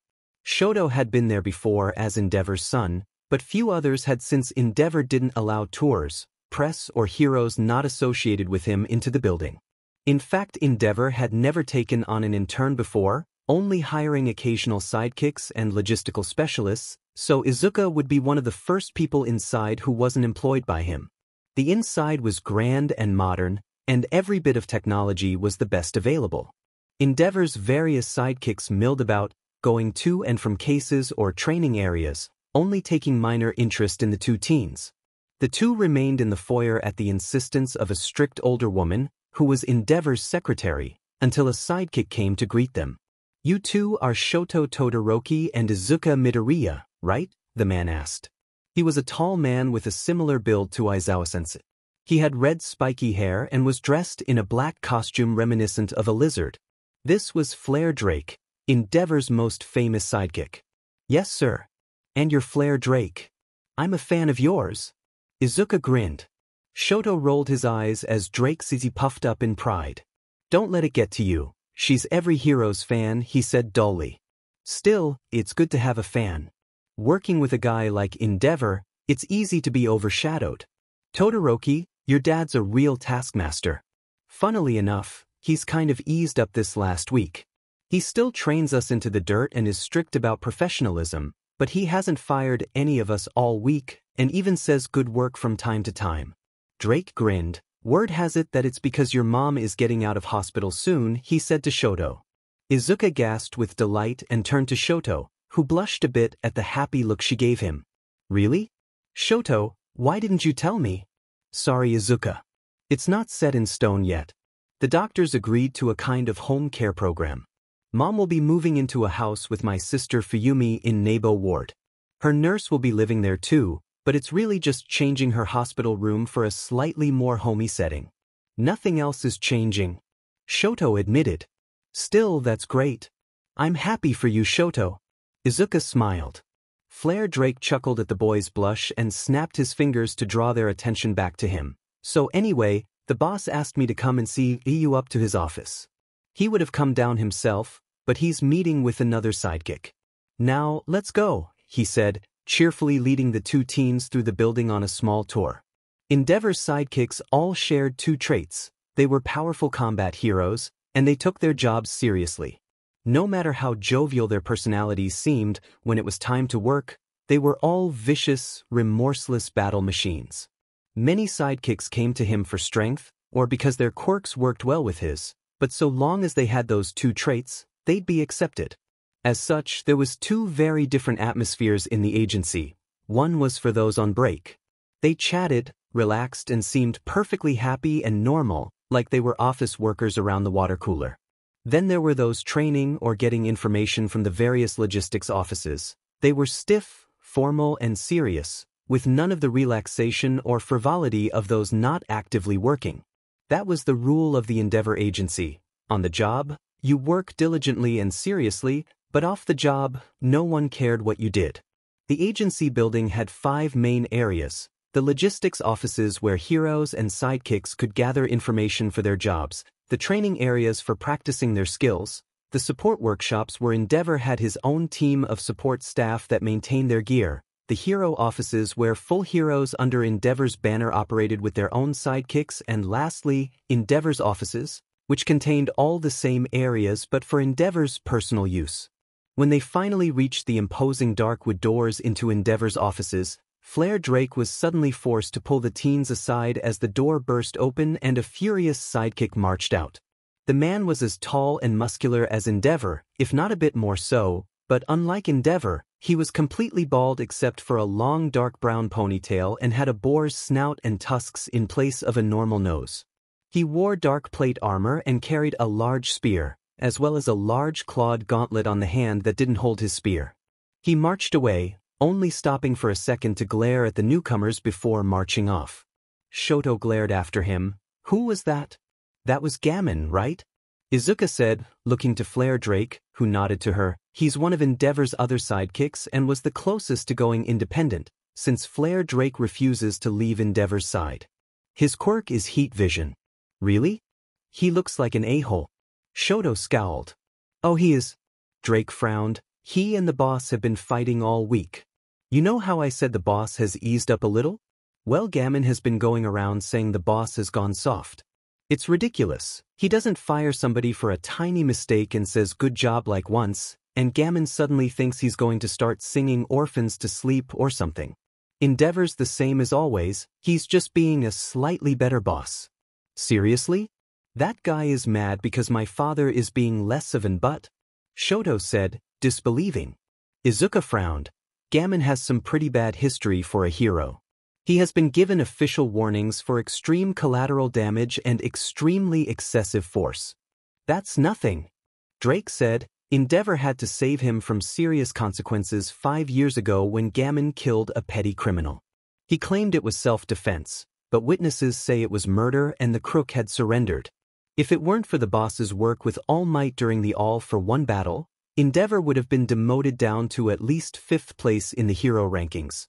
Shoto's eyes widened. Why would my father save him from that? None of us really know. Some of us think he owed Gammon a favor. Others think they're friends, but I doubt that. The boss doesn't really do friendship. One guy used to say that Gammon was best buds with the boss's oldest kid, but he got his butt fired when the boss heard him spreading those rumors. Personally, I just think the boss didn't want to lose a strong fighter like Gammon. Drake shrugged. And the lot of you should mind your own business, came the rumbling voice of Endeavor as he threw open the doors of his office and glared down at the 3 loitering outside. Drake gulped as the 2 teens snapped to attention, both nervous at Endeavor's irritated look. Oh hey boss. I brought the interns for you, Drake said with a nervous smile. Endeavor growled, yes, I see that. You also decided to fill them in on the office gossip, when I told you to only SERT them here while giving them the tour. Ah, well you see boss, I did exactly what you asked. It's just that we ran into Gammon a moment ago. Drake explained. Forget that bore.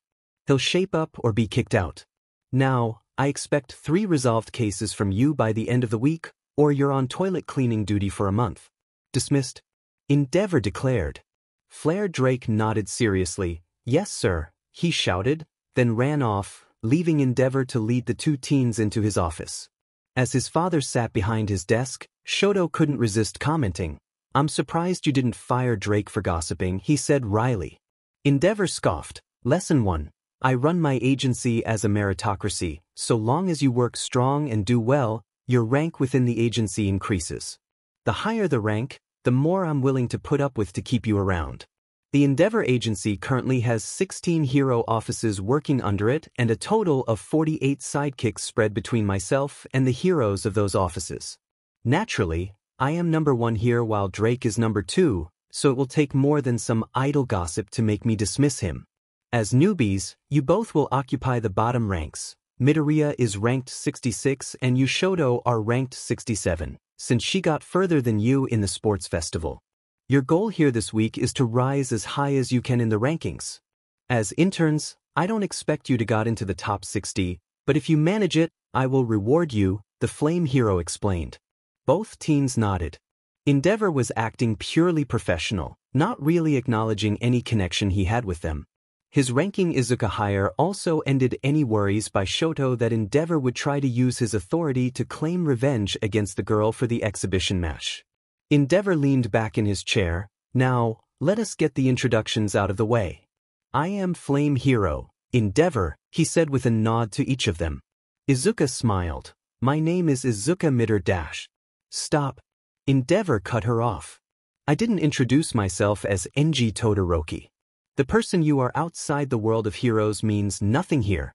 Izuka blinked, but realizing what he meant, nodded and straightened up with determination on her face. I'm the eternal hero, Seraphim. Endeavor grinned and nodded, then looked to his son. Shoto looked him in the eye. I'm the freezer burn hero, Celsius. The flame hero grinned wider and clapped his hands. Good strong names. They send a powerful message. It seems my faith wasn't misplaced. While you are operating within this building or in the field, you are only to use your hero names from now on, and you must always be in uniform. Celsius, go to the training area on the 8th floor and change, then go through your warm-up. I need to have a discussion with Seraphim. Shoto narrowed his eyes, but after a comforting nod from Izuka, he obeyed. With Shoto gone, Izuka turned to Endeavor, nervous as to what he would say. Endeavor looked at her seriously. I have two things I must discuss with you. One is professional and one is personal. On the professional note, I assume my son informed you that I am aware of your quirks thanks to going through all for one's files. Yes, sir. Izuka nodded. Good, then this will be easy. You are not to die under any circumstances while working under me. If you do, I'll drop you down to the bottom rank and you will remain in the office for the rest of your time here. Secondly, you are not to link with any member of my agency unless it is an absolute emergency. Each hero and sidekick here must strive to go as far as possible on their own merits. Is all that understood? Endeavor said sternly. Yes, sir, I'll do as you say. Izuka promised. Endeavor nodded. Good, you know your place. I'll be frank, I chose to send you an offer because I saw your power and potential. Your relationship with All Might and my son, as well as the incidents you were involved in, had no bearing on my decision, nor did your fight with me. I will treat you as your rank and effort deserve. Now, moving on to the more personal issue, the man stood and moved to look out his window. You have my thanks. Your actions helped my son and also opened my eyes to how far I have fallen.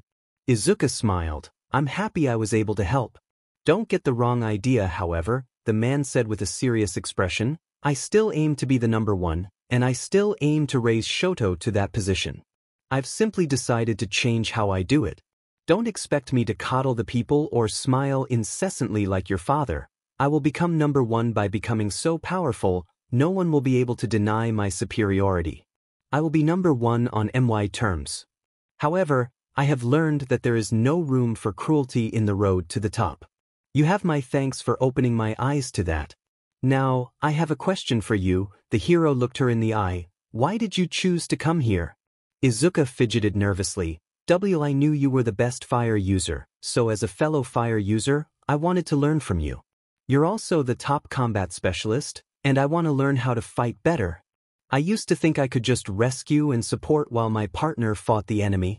Izuka thought about Katsuki and his resolve in learning something different from Best Jeanist, as well as how woefully unprepared she was to fight at the USJ. But I learned a hero that aims to be the best can't limit themselves. If people can't rely on me in every situation, I can't be the top hero. Endeavor nodded. A good answer. Fear not. When I am done with you, you will be a real fighter, he smirked. Now go to the 8th floor training area and warm up. I'll be there soon, and when I arrive, his smirk turned feral, I'll train you like you've never been trained before. Izuka gulped and nodded, running from the room and heading to the training area. Changing in the female locker rooms, Seraphim emerged into the training area and began joining Celsius in his warm-up routine, a series of rigorous stretches and many sets of push-ups, sit-ups and pull-ups.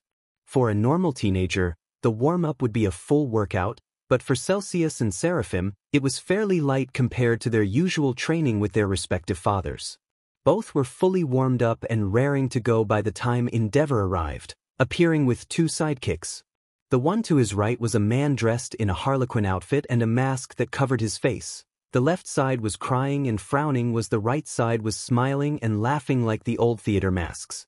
The one on his left was a woman with flowing red hair that reached all the way to the floor and was braided into a single long braid. Her costume resembled a black one-piece swimsuit decorated with red flames, as well as pure black knee boots and elbow-length fingerless gloves. She also wore a simple black mask over her eyes. Endeavor briefly inspected the two interns, and upon judging them properly warmed up, he introduced them to the newcomers. "All right, you brats, these two are going to be sparring with you.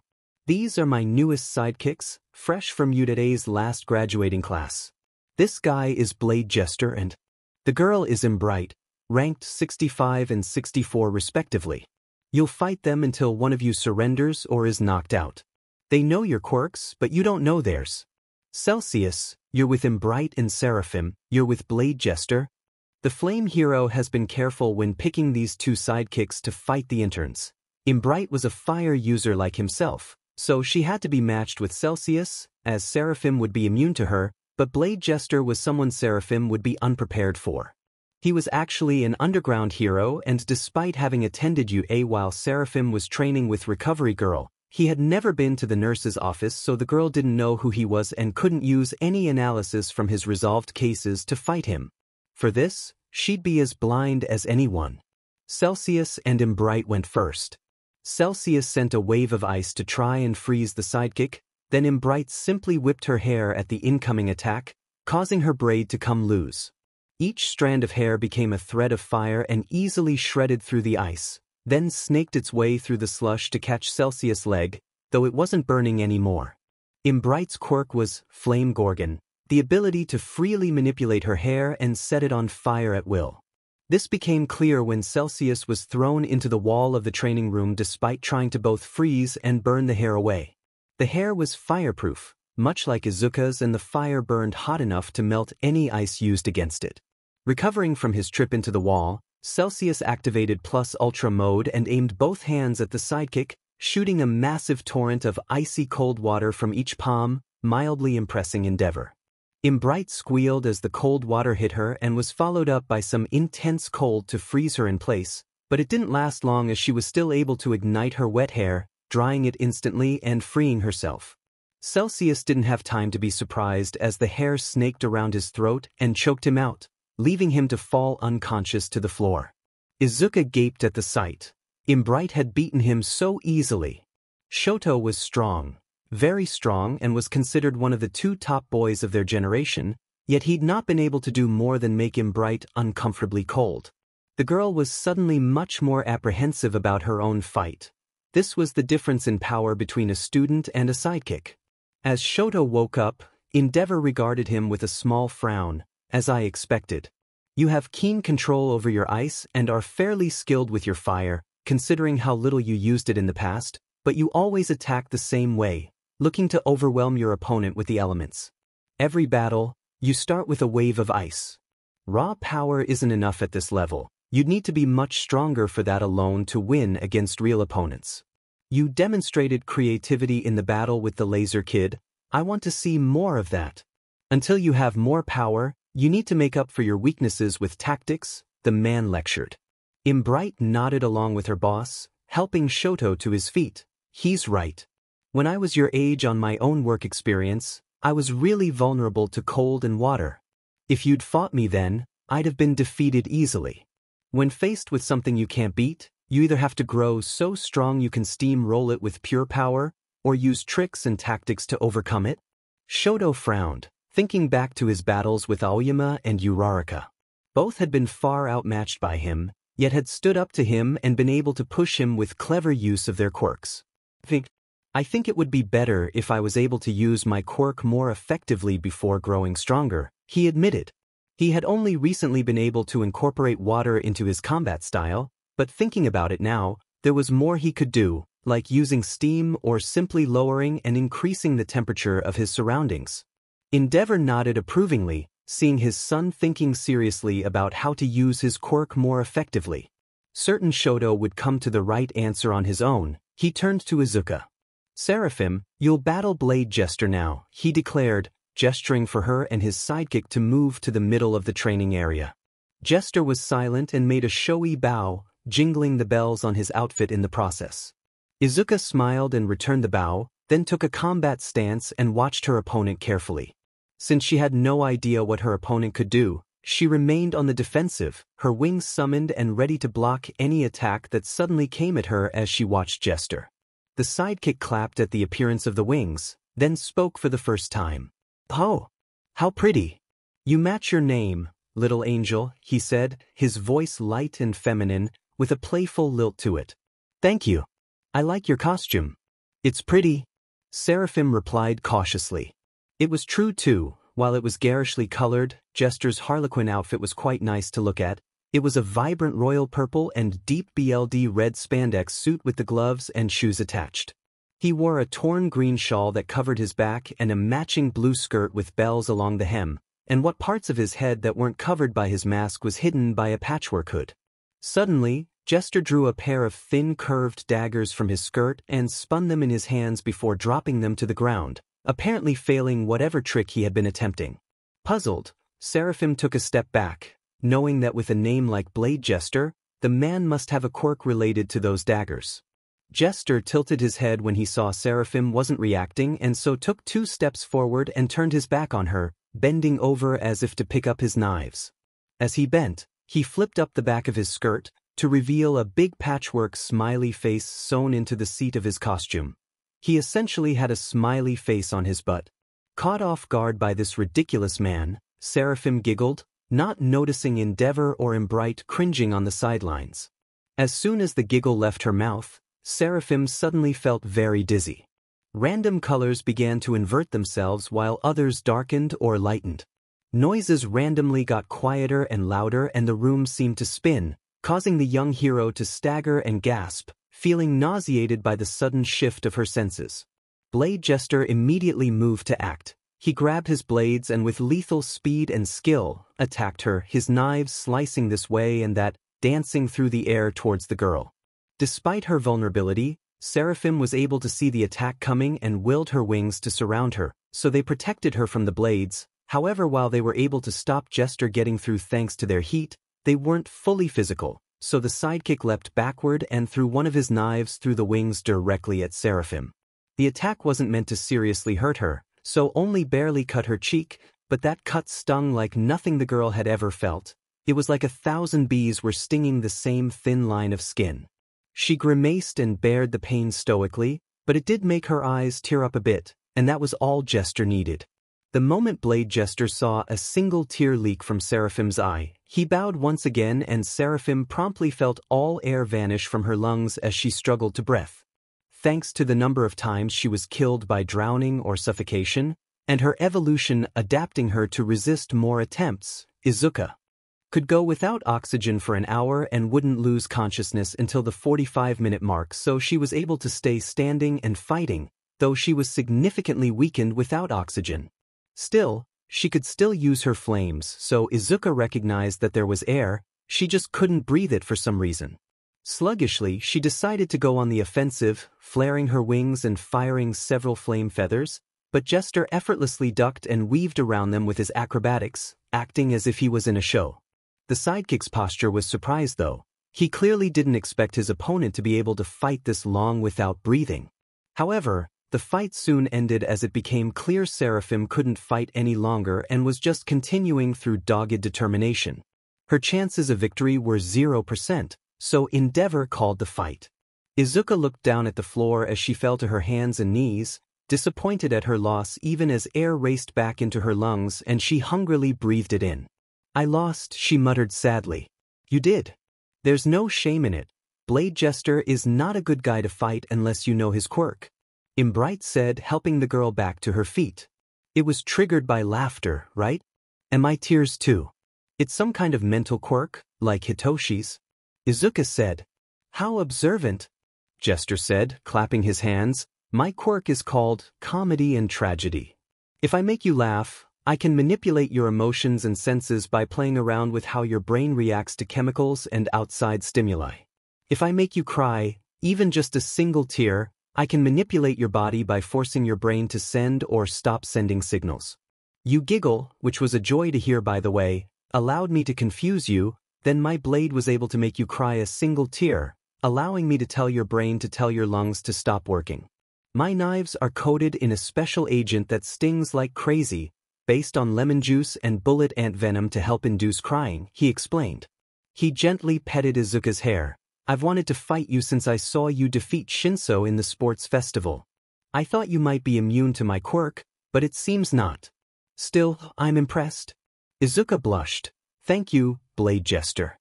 My immunity to mind quirks is really only limited to quirks that try to suppress or control my free will.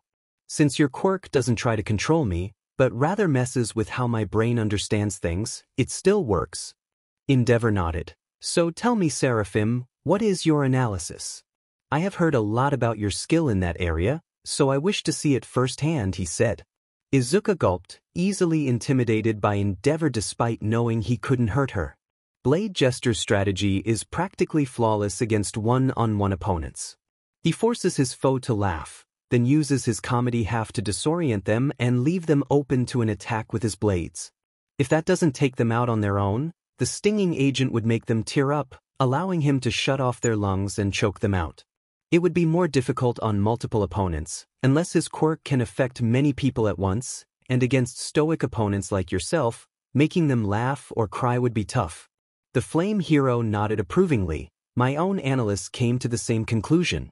Now, on to your own critique. You are tenacious, I'll give you that, but against any opponent you have no knowledge of, you become overly cautious, allowing them the first move. If you had attacked immediately, you might have been able to win, or at least last longer. While Shoto's problems revolve around his quirk and skill, yours revolve around your personality. You are too soft. Izuka recoiled a bit, before looking down ashamedly. She knew Endeavor was right. Even at the USJ, during a life-and-death battle, she'd been soft. She could have used her flames to attack and capture Tamura, but had been afraid to use her power against another person for real. The Numu was easy, since it was basically a walking practice dummy, and in a practice or faux fight like the sports festival battles, Izuka could fight with ease because she knew there were limits in place. That was where she'd failed here. She'd fought Jester like it was a sparring match, which it technically was, while he fought her like it was a real battle, using the same tactics he used against real villains. She lacked any sort of real fighting spirit, as unlike the sports festival, she wasn't fighting for the sake of her father or those she had beaten. Endeavor noticed her staring at her own hands and nodded in understanding. You can't truly bring yourself to do it, can you? You can't bear to use your power against other people. You can only fight in practice because you know it's not real and you have others to stop you if you go too far. I've seen it a lot in teenagers like you. Izuka frowned. What do you mean by teenagers like me? She asked curiously. A strange, almost sympathetic expression appeared on Endeavor's face. Those whose quirk has taken a life. The room became deathly quiet as Izuka paled dramatically. Jester and Imbright looked at her sympathetically and Shoto grimaced. Izuka had killed, or at least believed she'd killed, all for one. It was currently unknown if that was actually true, since Tamura had suggested his teacher was still alive, but it didn't seem to matter to Izuka. For 5 years, she'd lived with the knowledge that she, a hero hopeful, had taken a life. For someone as gentle as her, who wore her emotions on her sleeve and had such a cavalier attitude towards her own suffering while caring deeply for others, that knowledge had affected her deeply. I just don't want to hurt people, Izuka said, her voice impossibly small and vulnerable. Good. Blade Jester said, it's not a hero's job to hurt others, but to save them. To save the many, we must fight the few, so when you next fight, remember this. I'm not doing this to hurt the enemy, I'm doing this to save the innocent. If it's practice like your fight with me, then think, I'm doing this to get stronger so I can save others. So long as you remember why you're fighting and why you're hurting the enemy, you can keep moving forward. That's the role of a hero. Izuka and Shoto exchanged looks. Being a hero, it had so much more nuance to it than anyone ever really talked about. To most, it boiled down to beat the bad guy and save the good guy, but it was so much more than that. Izuka clasped her hands into fists and squeezed them tightly. She came to Endeavor's agency to learn to fight for real, to face villains and do what needed to be done. Her softness and reluctance had to go, or at least had to be set aside when things got serious, and that was her first task. Sir, I'd like to try again, Izuka said, determinedly. Endeavor smirked. Good. Now get up and fight. Keep standing up again until it's your enemy that falls, and remember, every time you fail, it's a civilian who suffers, so don't fail. Get to work. Izuka nodded and faced Blade Jester once again. She would fight again and again until she won. Because heroes couldn't afford to lose. Chapter 4, Gathering Storm Clouds. Endeavor grumbled to himself as he sat in his office at his home, idly drinking sake and going through some paperwork. It was nearly midnight and the first day of the work experience internship had ended just an hour or two ago, and he still felt the eyes of his sidekicks and employees on him as they whispered their comments and tried to stealthily take pictures of him. What? Because he had walked through the building with his son trailing sleepily behind him, and the Midoriya girl passed out on his back. The image of the flame hero giving a reluctant piggyback to the adorable child would no doubt be circulating for weeks, if not months. He cursed himself for it though. He'd severely underestimated the will of All Might's daughter. After being defeated by Blade Jester and working up the resolve to try and use her power against others for real, Izuka had thrown herself into the training, attacking her opponent with renewed vigor. Each time, she'd hesitate when going for an attack, and for a pro hero, even a newbie sidekick, that was all that was needed for her opponent to get back in control of the fight and defeat her. Each defeat would lead to Izuka furiously scolding herself, then writing feverishly in a little notebook she pulled from the orange pouch on her lower back. Endeavor had been surprised to find the book was written in code, some sort of secret language Izuka and her boyfriend had made up as children to stop All Might reading their letters. Izuka explained this was because it was her field notes, and if she'd written them normally, any villain that managed to steal them would know the weaknesses of the people she'd written in it. That had impressed the flame hero, but he soon forgot about it in the face of the girl's indomitable will. Each time she was defeated, she'd get back up, sometimes healing herself from a cut, then challenging Jester again. For a while, that tenacity was annoying to Endeavor as he saw no improvements, but very slowly she began to hesitate less often and would get closer to landing a serious blow before recoiling, still unable to fight seriously with an ally, or anyone for that matter. Periodically, Izuka would fall to the ground, so drained that she couldn't move anymore. When this happened, Shoto would bathe her in his flames, which she would absorb to restore her strength, then get up and keep fighting. Each time this happened, the time before she collapsed again got shorter, the flame absorption acting more as a temporary boost than a cure for her exhaustion. Finally, after coming close to winning a couple of times, Izuka passed out, simply unable to keep fighting and unable to absorb enough flame to get up again. That was why Endeavor had been forced to carry her, after Embright had taken the sleeping girl and changed her back into her day clothes. When they'd left the agency and returned to the Todoroki estate, a maid had changed Izuka into a night dress and put her to bed in a guest room, where she still lay happily snoozing away. Endeavor begrudgingly admitted to himself that the girl was impressive, and if she could get over her aversion to fighting seriously, she'd be an amazing hero. Not to be outdone, Shoto had been a force to be reckoned with in his own training. Strictly speaking, he was an objectively better fighter than Izuka, and would win any fight with her if it weren't for the fact her quirk so perfectly countered his. Endeavor had never seen his son training so strong. The boy threw himself into battling Embright as if she was a real villain, perfectly achieving the mindset that his female companion couldn't reach. He came close to winning more than once, using his ice to try and form blades to cut Embright's hair and trying to discreetly create icy landmines by hiding chunks of ice filled with a mix of hot and cold fire in his usual ice wave attacks. It was effective, and Embright really had to try strong to not be hurt by the attacks, as well as keep her hair between herself and Shoto, as while her hair was fireproof, her skin wasn't. Only her scalp was able to take much heat, the rest of her burned easily thanks to her pale skin. Every now and again, Shoto would be forced to stop and take a break, since he couldn't restore his stamina like Izuka can, and each time, he would watch Izuka fighting with a look of frustration, as if he was upset that he had to stop fighting. Endeavor had felt a pain in his heart at seeing that, in the boy's childhood, the child had begged to take breaks, worked to the point of exhaustion by his own cruel and uncaring father, by Endeavor. But now, he was almost the opposite. Shoto hated being forced to stop, and Endeavor even had to order him to take breaks. It was another reminder to the flame hero that he had been wrong in his treatment of his son, and worse, That Endeavor could have still gotten exactly what he wanted without hurting his son, since Shoto was so eager to train to keep up with his comrade. Perhaps if Endeavor had encouraged him to make friends as a child, someone for him to compete with and spur him on, then Shoto would be both stronger and happier. Maybe if he had encouraged friendly competition amongst his children instead of ignoring them for Shoto, he'd have a good relationship with all four of them and had created not one but four powerful young heroes. An equally annoying, though less painful realization for the pro was that this was another thing that All Might effortlessly beat him at: parenting. And since the number one only had a single child that he'd raised for only 5 years while Endeavor had 4 kids over the last 20+ years, it was even more humiliating.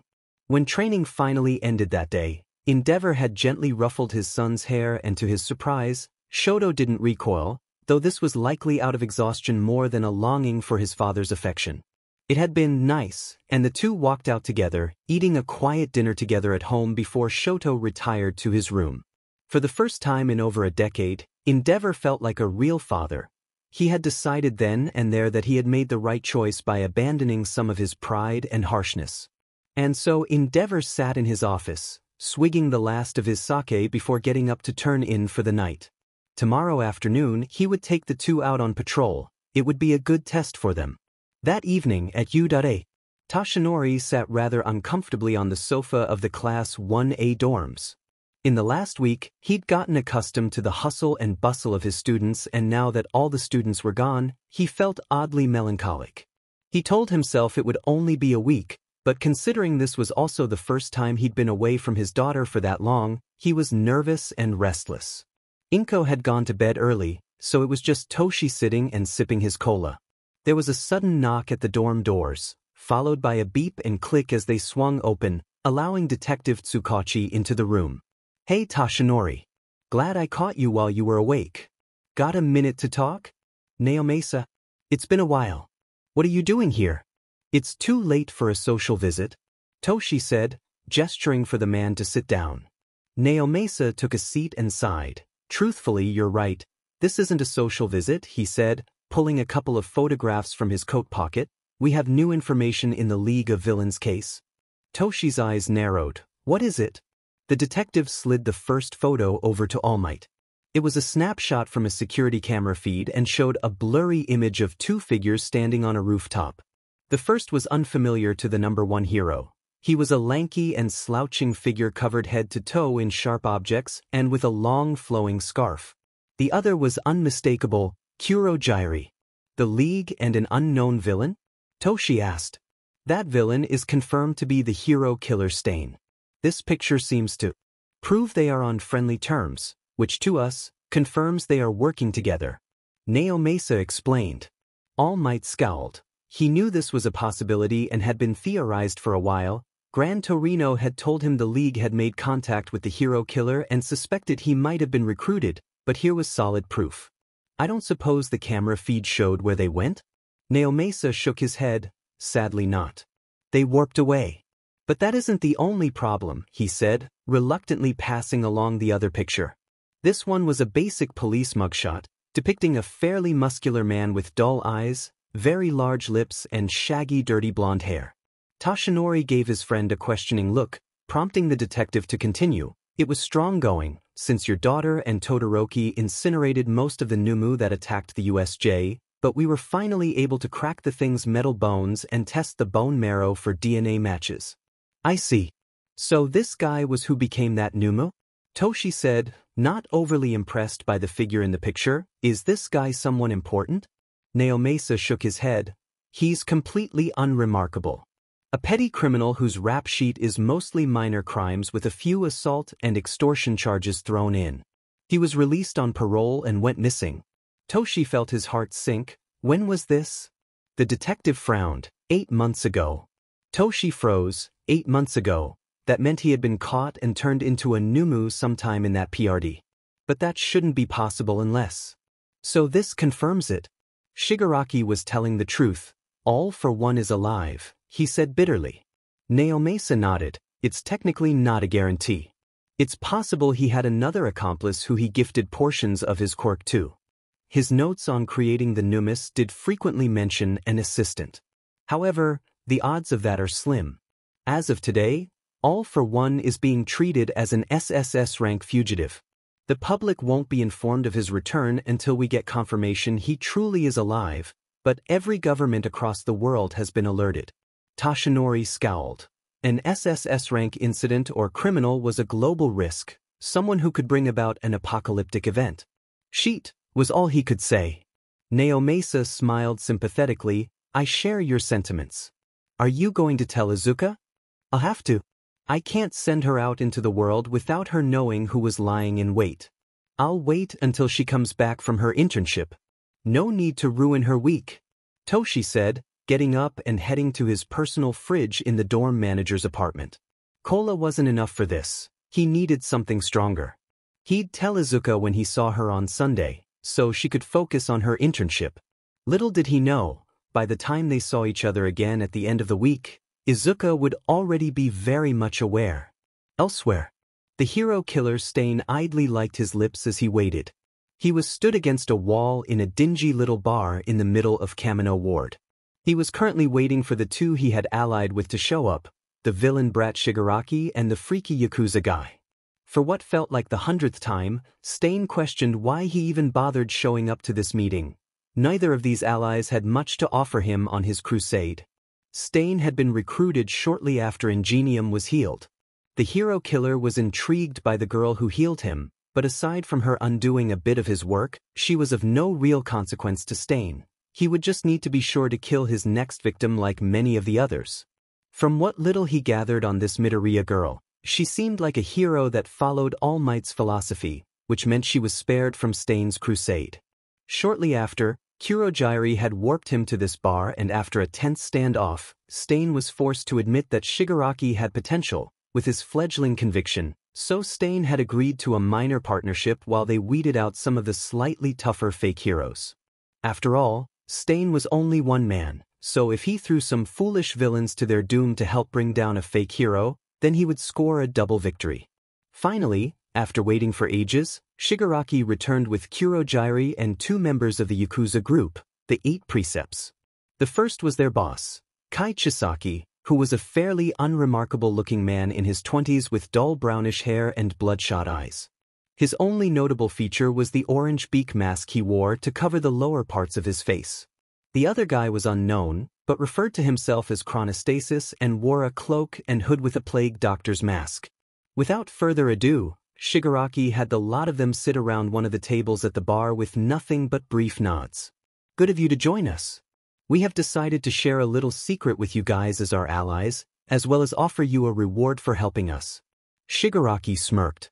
Chisaki raised an eyebrow. Oh yes, this nebulous reward you keep going on about. The 8 Precepts only agreed to a partnership with you since the League has kept attention away from us, but continue to annoy us with this mystery prize and we'll withdraw our support. Shigaraki smirked. That would be a shame, but don't worry, I'll reveal all. Kurogyari, the tape? The mist villain took a small television from behind the bar and put it on the counter, inserting an old VHS tape into it as Tamura slid a picture across the table to Stain and Chisaki. Stain scowled. The picture depicted Izuka Midoriya on the winner's podium at the recent sports festival. So you want this girl? She was the one to escape you 5 years ago, right? Chronostasis asked. Escaped? Oh no, our little bird would never have run away. It was those Dmed heroes. They kidnapped her and brainwashed her. Tamura snapped, but she's extremely valuable to the League, and by extension, this alliance. Before Chisaki or Stain could ask how, the video began playing on the TV. It was showed Midoriya as a small child, maybe 8 or 9 years old, standing and shivering in the center of a dark room. Tamura, begin the test, came a deep and malicious voice, and suddenly, a teenage Shigaraki emerged from the shadows behind the girl and put his hands on her. The watching villains looked disgusted as the video showed Midoriya scream and decay until she was nothing but dust. What? You killed her? Is she some sort of clone? Chisaki demanded. Tamura smirked. Watch and see. Kurogyari fast-forwarded the tape by 3 minutes, and Stain and Chisaki watched with widening eyes as Midoriya was resurrected from the dust, completely healthy. Chronostasis shook his head in wonder. Amazing. A resurrection quirk. Combined with the fire we saw in the sports festival, that girl has a phoenix quirk, he exclaimed. Stain's eyes narrowed. So I assume you want our help in retrieving her? Why should I help? My crusade is against false heroes, and from what I've seen, she isn't one. I gain nothing from involving myself with her. Nor do we. Chisaki added. The 8 precepts want a return to the way of life before quirks. Some immortal brat is only a minor concern.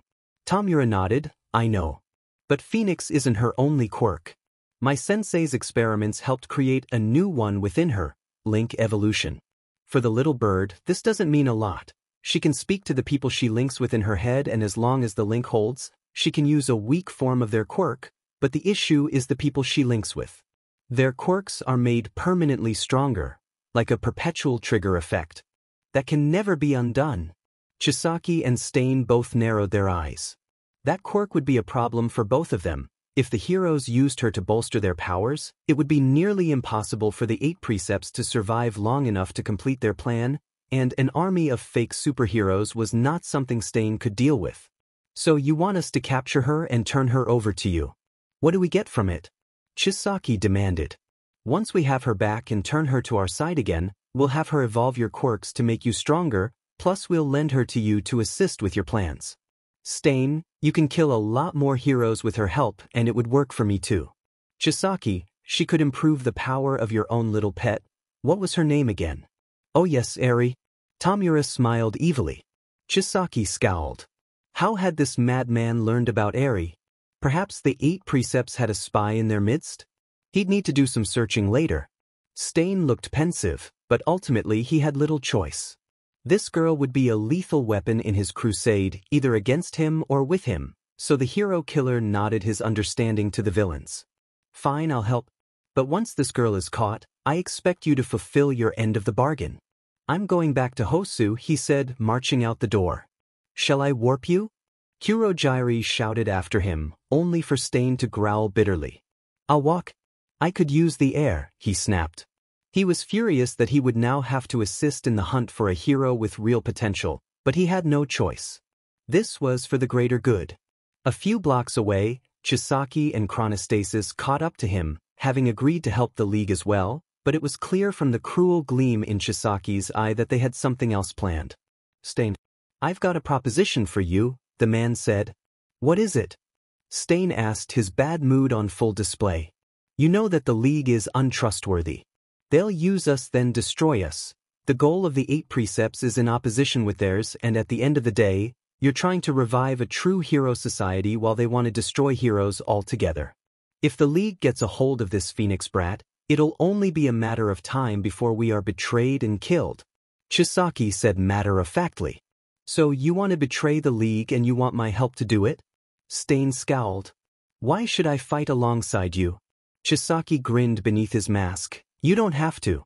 All you have to do is what you would for the League, but if you capture the Phoenix brat, you deliver her to us instead of the League. I don't see how having her be used as a weapon by you is better than having that League brat using her. Stain pointed out. We don't intend to use her at all.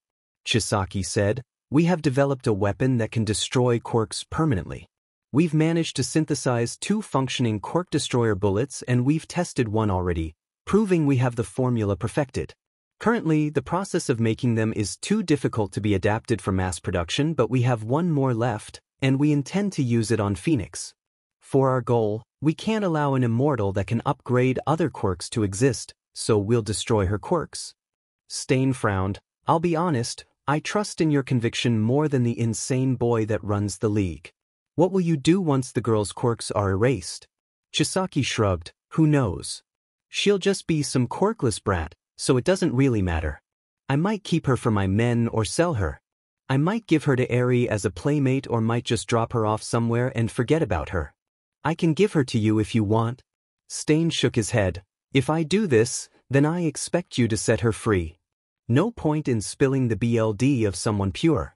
I also expect you to supply me with some of those bullets in the future. If I can't use the girl as a weapon against the heroes, I can at least use the thing that destroyed her powers. Chisaki nodded. Then we are in agreement. You bring Midoriya to us. A recent recruit of mine claims she is working with Endeavor for the week, just in case you feel like hunting her down, he said, then walked off with chronostasis on his heels. Stain scoffed. He wasn't going to go hunting this kid, he didn't trust the league or the precepts. He'd only bother to capture her if he crossed paths with her, but she was with Endeavor in Mizudafu and Stain was heading to Hosu, there was no chance of running into her. As the hero killer began his journey back to Hosu, he thought about his next victim. Native. He would make a good sacrifice for my crusade, Stain decided. The first day of the internship, Katsuki. Katsuki knew from the beginning that the time he spent with Best Jeanist wouldn't be how he hoped. The number 4 hero was a famous and very popular hero, actually being ranked second in popularity polls behind All Might, and while he was incredibly powerful, he was also refined, elegant, and flamboyant, basically the opposite of Katsuki, which was why he was the hero that Katsuki hoped would teach him what he needed to know. When Katsuki had arrived at the hero's Tokyo office, some sidekicks had directed him to change into his gear for his first meeting with Best Jeanist. Katsuki silently obeyed, then followed another sidekick, all of them wearing the same blue jeans for some reason, to the top floor of the building, where the hero was waiting for him. Best Jeanist looked at Katsuki, eyeing his costume critically while the boy tried to keep his temper under control. It was strong though, he wasn't a piece of meat or a DMN fashion model, he didn't like those looks. Finally Best Jeanist spoke, "To be honest, I have no idea what to make of you." Katsuki blinked, "Huh? When I saw that little speech you made at the beginning of the sports festival, I thought for sure you were just another ruffian. Your rage when you didn't win the second event furthered that assessment. I had decided then that I would draft you. I've had nothing but do-gooders recently, and I hope to cut my teeth on reforming a ferocious child like yourself." The man fixed his hair, "But then you surprised me. You treated your defeated opponents with respect, and that passionate display before your match with Midoriya, young love isn't something I would associate with someone like you. It was rather moving, and I found myself wanting to work out exactly what kind of person you are. After all, you raged because you didn't win the second event, but took your loss at the final hurdle rather well." Katsuki scowled. "I got angry because of that copycat F messing with me. He was weaker than me and not giving it his all. Beating him like that wasn't a real FE victory," he yelled. "Ah yes, the other blonde loudmouth. So your anger was not from losing first place, but from being looked down on? And Midoriya didn't look down on you, so you didn't get angry?" the hero questioned. Katsuki was silent for a moment before speaking. "She gave it her all while respecting me. She didn't look down on me. Both me and Izuka gave it our all and I lost. I as the loser have no right to complain in those circumstances." Interesting," Jeanist commented. "I assumed you came here just because I was the number 4 hero?" "I did." Katsuki cut him off. "You're the most popular hero aside from All Might, so you're the one I need to learn from. I admire your honesty, but I confess to being disappointed." The hero shook his head sadly. "I had hoped you wanted more than just popularity." Popularity?" Katsuki snapped. "I don't give a shit about it, but if I can't be popular and deal with the FING public, then I'll just be a FING weight on her ankles." Best Jeanist's eyes widened in surprise. "Her? Oh of course, Izuka Midoriya. I sent an offer to her too, but she chose to go with Endeavor instead. It makes sense I suppose. His quirk is more like hers than mine is, and after Midoriya threw her fight with him, I suspected he might be interested in cultivating her power." The man watched Katsuki closely, but the boy showed no reaction to the idea of Izuka throwing her fight. "Ah, so you knew? I saw through Midoriya's gambit from the beginning. Her power countered Endeavor perfectly, there was no way for Endeavor to win. Midoriya taught him a lesson, then threw the match all so the public wouldn't lose hope." "I know that, damn it." Katsuki finally snapped. "That's why I want to learn from you. Izuka did what was right, she knew what to do from the beginning and keeps doing things that hurt her just for the sake of others. She's so dim and noble, she needs someone to look out for her, 'cause Lord knows she won't look out for herself. If I don't get popular, I can't stand by her side and I can't surpass her either. What good am I to her if I'm just dead weight?" Izuka said it to Endeavor. "Power ain't enough to be number 1. Best Jeanist smiled beneath his collar. He was actually rather impressed by the boy, Bakugo understood that if he stayed his abrasive self all the time, he'd become unpopular, and if he formed a team with a popular hero like Midoriya was becoming, he'd just bring her down as all her deeds were blackened by her association with him. But not only that, Bakugo knew he had to be able to win the trust of the public to become number one. It was more insight than Best Jeanist had expected. "All right, you have convinced me," Jeanist clapped. "Tomorrow, we'll start Might's public relations boot camp. For today, I will give you the tour and introduce you to my sidekicks. What is your hero name?"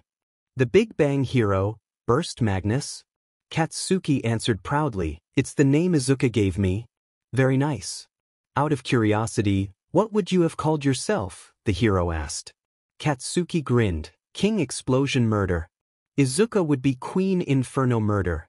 "Terrible," Genus screamed. "Forget the tour, we can't afford to waste even a single day. The public relations boot camp starts now. I'll also throw in some of my patented Be a Better Boyfriend lessons." Katsuki flinched at the intensity in the man's voice and eyed the comb he had retrieved like it was a knife. He had a feeling he'd bitten off a bit more than he could chew.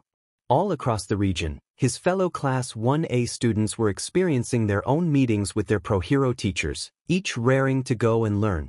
Back at Yuta, Mineta was studying and training strong, having made friends with a really nice girl and begun working with a guy from the support course. He wasn't going on an internship, but that didn't mean he couldn't do his own training.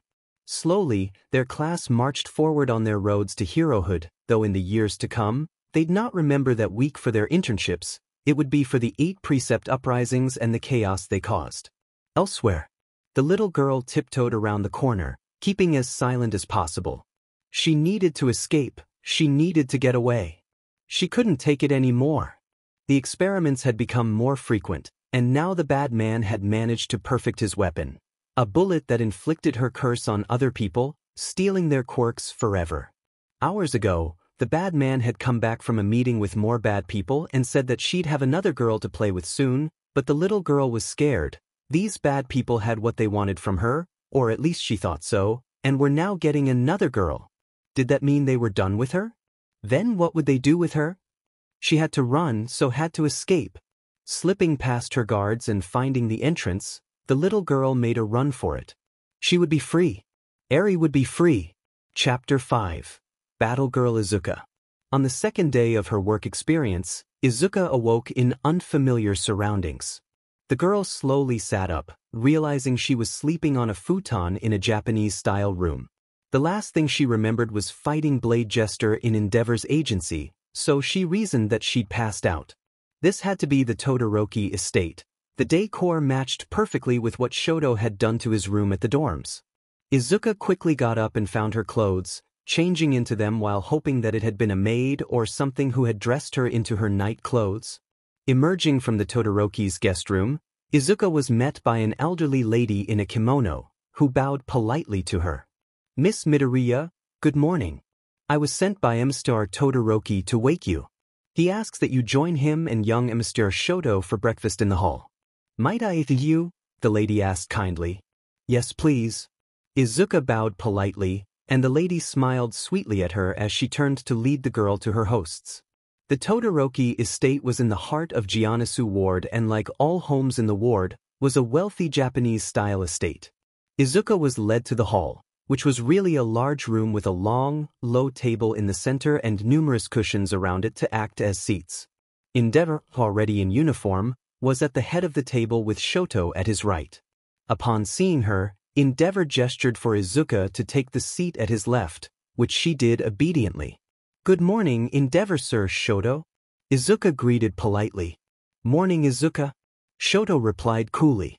He was used to waking up early, it was about 6 a.m., but he wasn't a morning person.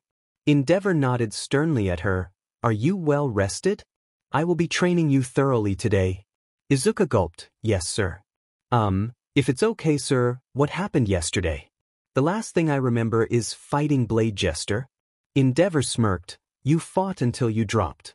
It was actually rather impressive, if it weren't for the fact I had to carry you out." My med sidekicks were taking pictures. He ended with a grumble as more servants entered with stacks upon stacks of food. Izuka's stomach grumbled. forcing Shoto to stifle a laugh while Endeavor noticeably ignored the sound. As part of the living arrangements for the interns on their work experience, each of the hero supervisors were informed of any dietary needs for their temporary wards, so Endeavor had been alerted that Izuka needed to eat a lot more than a normal girl, so he had his cooks prepared a veritable banquet, which they did with gusto, not having had to cook so much since the Todoroki family was last all together. Izuka felt her mouth water as she looked at the meal. It was a Japanese-style breakfast as opposed to the Western style she was used to at home, so there was a lot of rice and fish. After the traditional table prayer, the three dived in, and for the second time in the last 2 days, Endeavor was amazed by the girl. She ate more than Endeavor and Shoto combined and then kept eating.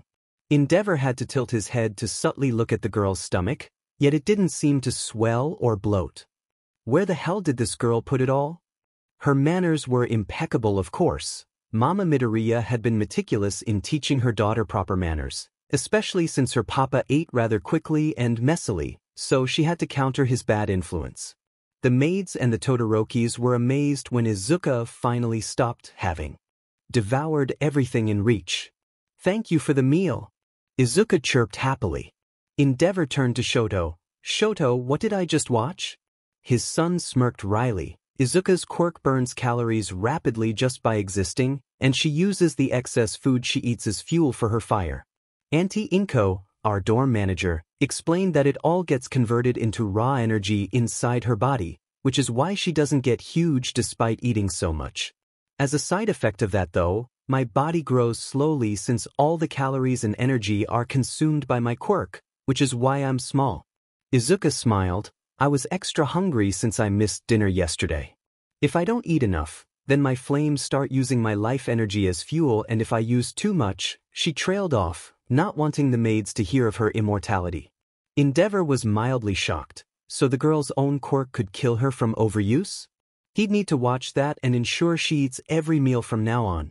Endeavor did not want to face All Might and confess that he let his precious daughter accidentally starve and work herself to death. "So what are we going to be doing today?" Shoto asked, wanting to change the subject.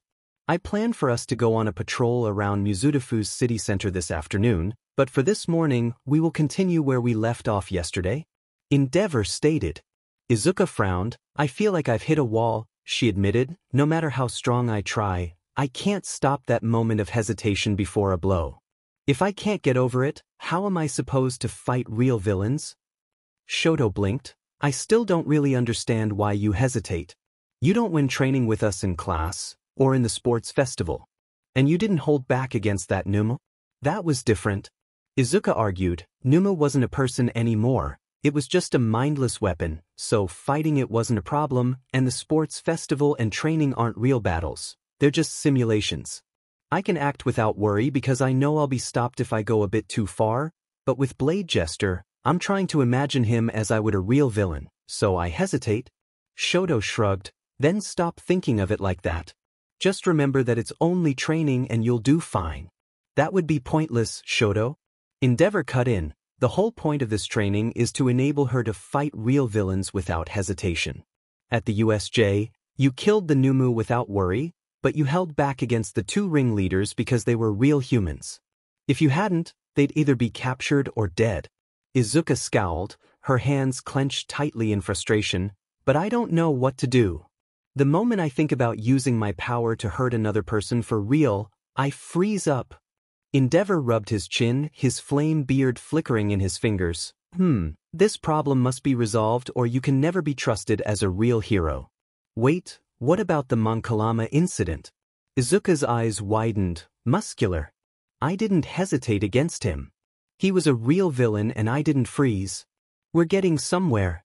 Shoto smiled. "So what's different between then and now?" "Well, it's been 2 years since then." Izuka hummed. "I'm stronger, but I don't think that's the problem. I'm better with my strength quirk too, but I used it at 100% then and only at around 20% now, so that can't be the problem. Think less about your body and quirk." Endeavor said, "The problem is your mind, so focus on that. What has changed mentally and emotionally in the last 2 years?" Izuka thought strong. "Well, I have friends now, other than Kaken?" I've had some work experience with different heroes since then too. What else? I bet Dr. Miragi would be able to help me more here. Suddenly, Izuka's eyes widened. That's it. Dr. Miragi. In the years since I fought Muscular, I continued my therapy with her. It only ended a little while before starting you to... What did this therapy entail? I assumed it was just dealing with the effects of your capture by All for One. Endeavor questioned. Izuka grinned. It was, but because of my evolution quirk, I had developed a kind of mental fortress. It let me resist brainwashing, but it also helped keep me sane and emotionally balanced by sealing away thoughts and feelings that I couldn't accept at the time. My therapy with Dr. Miragi was about dismantling that fortress and accepting the things I'd locked inside. Shoto suddenly understood. So you think that your reluctance to hurt enemies was one of the things sealed up, and it was only released after the fight with Muscular? Yes. Izuka cheered. She had already retrieved her notebook and was feverishly writing in it. Endeavor hummed, do you think you can recreate that fortress? I already have, at least partially. It's how I was able to resist Hitoshi's brainwashing. I still remember the feeling, so I think I can dismantle and recreate the fortress at will. I just need to figure out how to seal select feelings behind it. Izuka explained. Excellent. Endeavor roared with a fiery grin. Let's get to the car. The sooner we get to the agency, the sooner we can test this, he said, urging the two teens to their feet and running to the car waiting outside for them. As they ran, the flame hero turned to Izuka. I have just one question, Midoriya. What is it, sir?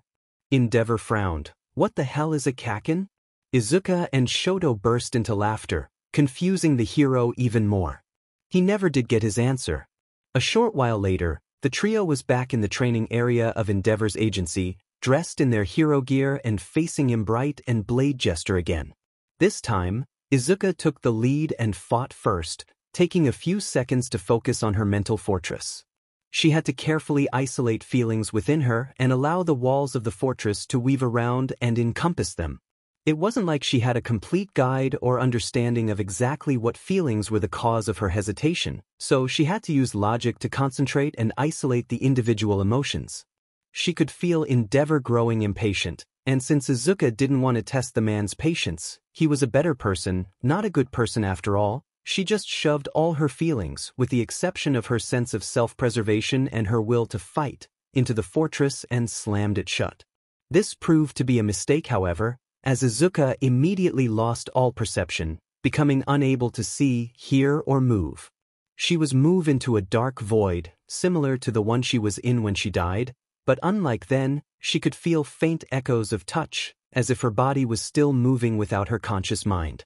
Izuka gulped. She had likely knocked herself out by forcing her consciousness into the fortress, which meant Endeavor would likely be angry with her. Still, she decided to keep the fortress up so she could spend a bit more time trying to figure out which of her feelings was the cause of her hesitation. This continued for only 5 minutes before Izuka felt a sharp pain in her arms and legs, as if she'd been slashed by Blade Jester's special poison daggers. The pain wasn't anywhere near enough to bring down her fortress, but it was enough to drag her consciousness out. Izuka was a bit upset when she returned to the waking world, angry that Endeavor would have Blade Jester cut her while she was unconscious, but that feeling vanished when she became fully aware of her surroundings. The training area was a wreck. Almost every surface had at least one scorch mark or hole from a punch, and most of the gear in the room had been reduced to ash or molten scrap metal. Imbright was cradling a broken arm and was covered in minor burns. Endeavor was breathing strong, bleeding heavily from his nose and mouth, as well as several blistering burns on his arms and torso. Shoto was covered completely in his ice and was breathing heavily, but otherwise unharmed. Blade Jester was the one who was hurt the worst. His costume was in tatters, barely covering his face and his modesty as the rest was burned to ash. His legs were both broken and his left arm was so badly burnt, it was barely even attached. It clung to his shoulder by only a charred bone and some scorched sinews of muscle. Izuka gasped, bile crawling up her throat as she realized this was her doing. Her body had been moving without her conscious mind controlling it, spurred onward by the two feelings she'd left free, her sense of self-preservation and her will to fight.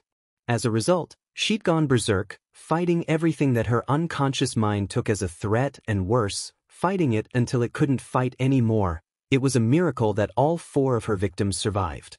Izuka wanted to run, but she couldn't. She had to fix this. "I am so sorry. I didn't mean to do this, I swear it. I don't know why." She stuttered out, dreadfully pale. "We figured that," came a voice. Izuka spun around and found Flare Drake and a small army of medics and support staff behind him. "A guy in the security office alerted us that you had gone berserk. It was pretty clear when we got here that you weren't yourself." "What happened?" the hero asked kindly as the medics began seeing to the injuries. "I'm not sure what happened. I wasn't really conscious," Izuka muttered sadly. She began healing Jester, who patted her head with his good hand to show he felt no grudge against her. As Izuka healed, using her own BLD and the BLD donated by the support staff, Endeavor explained what happened. "It was promising at first. Just as we hoped, she stopped hesitating and became a real powerhouse. She demolished Jester in seconds, but then when he fell and surrendered, she didn't stop. She smashed his DMN legs. Imbright tried to stop her and got her arms snapped like a twig. Then I jumped in and got the ever-loving sheet beaten out of me. She only hesitated to attack Shoto, but then again he only really got involved by putting up ice walls between us and her." Endeavor said, an odd mix of pride and frustration in his words. Izuka was working fast, healing feverishly in an attempt to assuage some of the guilt she felt for causing such injuries. The medics were amazed that Izuka had been able to restore Blade Jester to full health, including his destroyed arm. They had been certain they'd need to amputate it and the sidekick's career would be over. Shoto was very relieved that this wasn't the case, or Izuka would never forgive herself. She was having a strong enough time doing it now. Once the 3 heroes were healed, Izuka knelt on the ground and touched her head to the floor, bowing as deeply as possible to them as she once again apologized. "I'm truly sorry for what I've done. I really didn't mean to hurt you all. I'll accept any punishment you see fit." Blade Jester and Imbright just waved her off kindly, understanding it was just an accident, but Endeavor scoffed with a maniacal grin. "Punishment? Apologies? Don't be ridiculous. That was almost perfect. With power like that and that kind of skill and lack of hesitation, if you can control it, you'll be the perfect fighter. No villain will stand a chance." "Father!" Shoto yelled, "Are you being serious?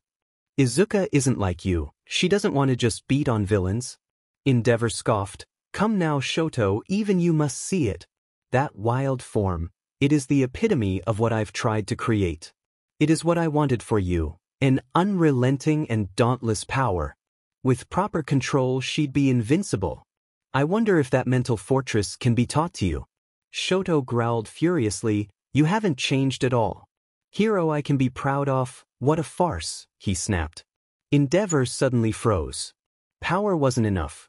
Those words that had helped shatter his pride and open him to change once again echoed in his head.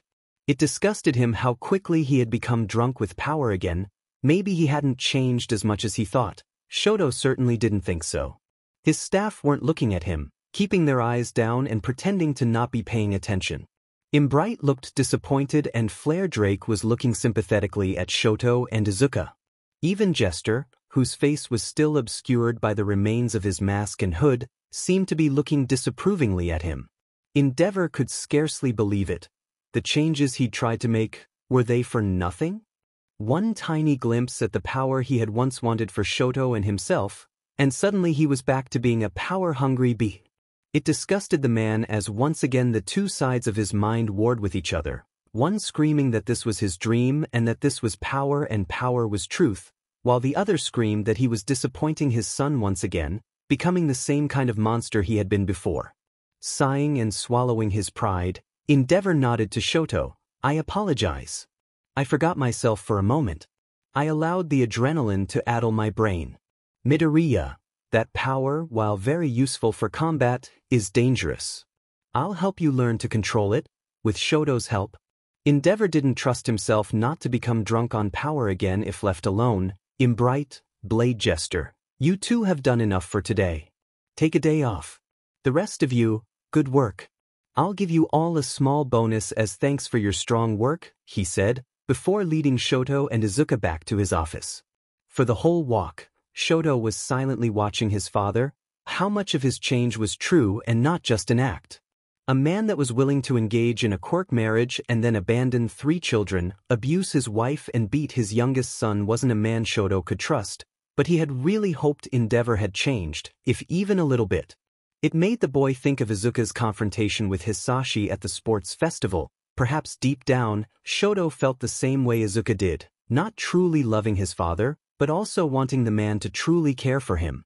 Shoto wanted the things Endeavor had told him after the sports festival to be true, to believe that maybe his father was just a man who lost his way in the pursuit of power. But how could Shoto trust him? How could he know for certain that Endeavor wasn't just acting in an attempt to trick Shoto to his path? The man had been so pleasant, compared to his old self at least, that Shoto had almost forgotten what he'd done and began to imagine them as just father and son, rather than a cruel pro-hero and the weapon he created. Shoto silently scolded himself. How could he be so foolish? Endeavor had abused him for years. Shoto shouldn't have forgotten that just because the man wasn't being an a-hole for the first time ever. Beside him, Izuka was also deep in thought, though her thoughts weren't focused on Endeavor, but herself. Izuka couldn't stop internally scolding herself, sealing everything but her will to fight and sense of self-preservation. How foolish could she be? Of course, that would only lead to disaster. Her will to fight had spurred her on, forcing her to keep fighting while her sense of self-preservation, without her morality to guide it, had interpreted every touch and action as a potential threat and sent her to crush that perceived threat violently. Wasn't an exaggeration to say that Izuka could very well have killed someone. Only blade gesture using his good arm to cut her limbs as she focused on Endeavor had snapped her out of her fortress and stopped her from going even further. It was 3 sullen heroes that arrived in Endeavor's office, each focused heavily on the emotions within them, guilt, anger, and frustration. Endeavor hated it. He was the DM and number 2 hero, not a FING villain. He needed to act like it and he needed to prove it to his son and Midoriya. I repeat my apology from earlier. It was wrong of me to act in such a way. A hero doesn't do such things, so be sure to learn from my poor example. Endeavor admitted. It almost physically hurt to throw aside his pride, but he did so anyway. Shoto looked at him with narrowed eyes but said nothing, while Izuka nodded. I apologize again as well. This happened because I was stupid. I became impatient, so I recklessly sealed away emotions and became a berserk monster. Izuka said sadly. Shoto sighed and patted the girl's head. Relax, Izuka, we're all entitled to mistakes, even you. Not even an angel can be flawless all the time. We all get second chances, he said, his eyes flickering to his father for a second. Endeavor understood immediately. Shoto was including him as well. His son didn't trust him, but he was at least willing to give Endeavor another chance, though it was clear that if Endeavor wasted that chance, Shoto would never trust him again, even if he became a flawless hero. Shoto is correct. Let us move forward. What emotions did you seal to cause that change? Endeavor asked. Izuka looked at her hands sheepishly. All of them, minus my self-preservation and will to fight. Endeavor face palmed and Shoto cringed. Well, of course you'll go berserk with only those emotions. You were stripped down to your fight or flight responses and without fear and with a will to fight, you couldn't flee so you just attacked. You need a lot more than that to fight efficiently and safely. I know, sir. Izuka meekly replied. I just didn't know what to seal. It's not like I haven't hesitates when attacking in a real fight. Emotion I can just seal up. Endeavor hummed and stroked his chin. Finally he nodded and stood. Follow me, he demanded, taking the 2 teens to his private training area in his office. It was much the same as the communal training areas on the lower floors, but everything here was designed for Endeavor, so it was all fireproof. There was even a clear screen protecting a small area where people could stand while being safe from whoever was training, so Endeavor could listen to reports and have meetings while training. Endeavor had Shoto stand in that area while Izuka stood with the pro in the actual training area. Alright, I'm going to tell you what not to seal and see where that gets us. Shoto, he looked to his son and pointed to a button on the wall. that button will trigger the sprinkler system and the automated fire extinguishers. If Midoriya begins to rampage, then push it. The extinguisher foam has sedative properties in the event I get too into my training and refuse to stop, but it will also prove useful here. Got it? Shoto said, standing beside the button. Izuka nodded silently, preparing herself. Endeavor turned to Izuka. All right, seal everything except your consciousness, memory, morality, will to fight and sense of self-preservation. Izuka gulped but nodded. Concentrating, she allowed her fortress walls to rise up and begin snaking their way through her mind, encompassing and sealing everything but the 5 aspects of herself that Endeavor had named. The girl gasped when she was done, as her mind felt crystal clear and everything suddenly clicked. Without even thinking, she activated her Phoenix Shroud, or as it was now called, Angelic Aura.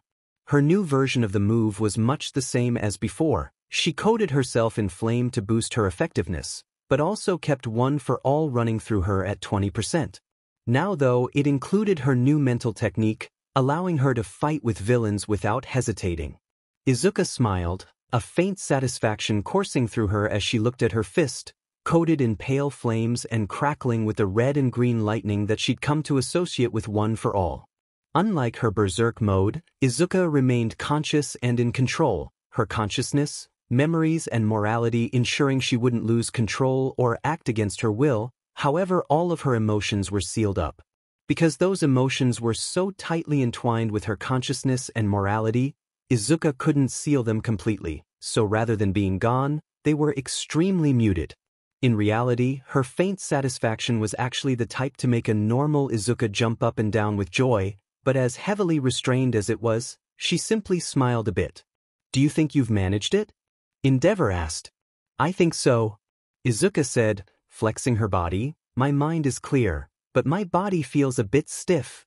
I think sealing my emotions might have reduced my fluidity a bit. Not a surprise, you're usually so emotional, even the way you walk or fidget is affected by your mood. Shoto gently teased. Izuka simply raised an eyebrow, unable to show the embarrassment she felt deep down. Endeavor grinned. Well then, let's see how you fight now, he declared, moving to attack. As it turned out, while Izuka felt like she was less flexible, Endeavor didn't notice a real difference as she mercilessly struck at him.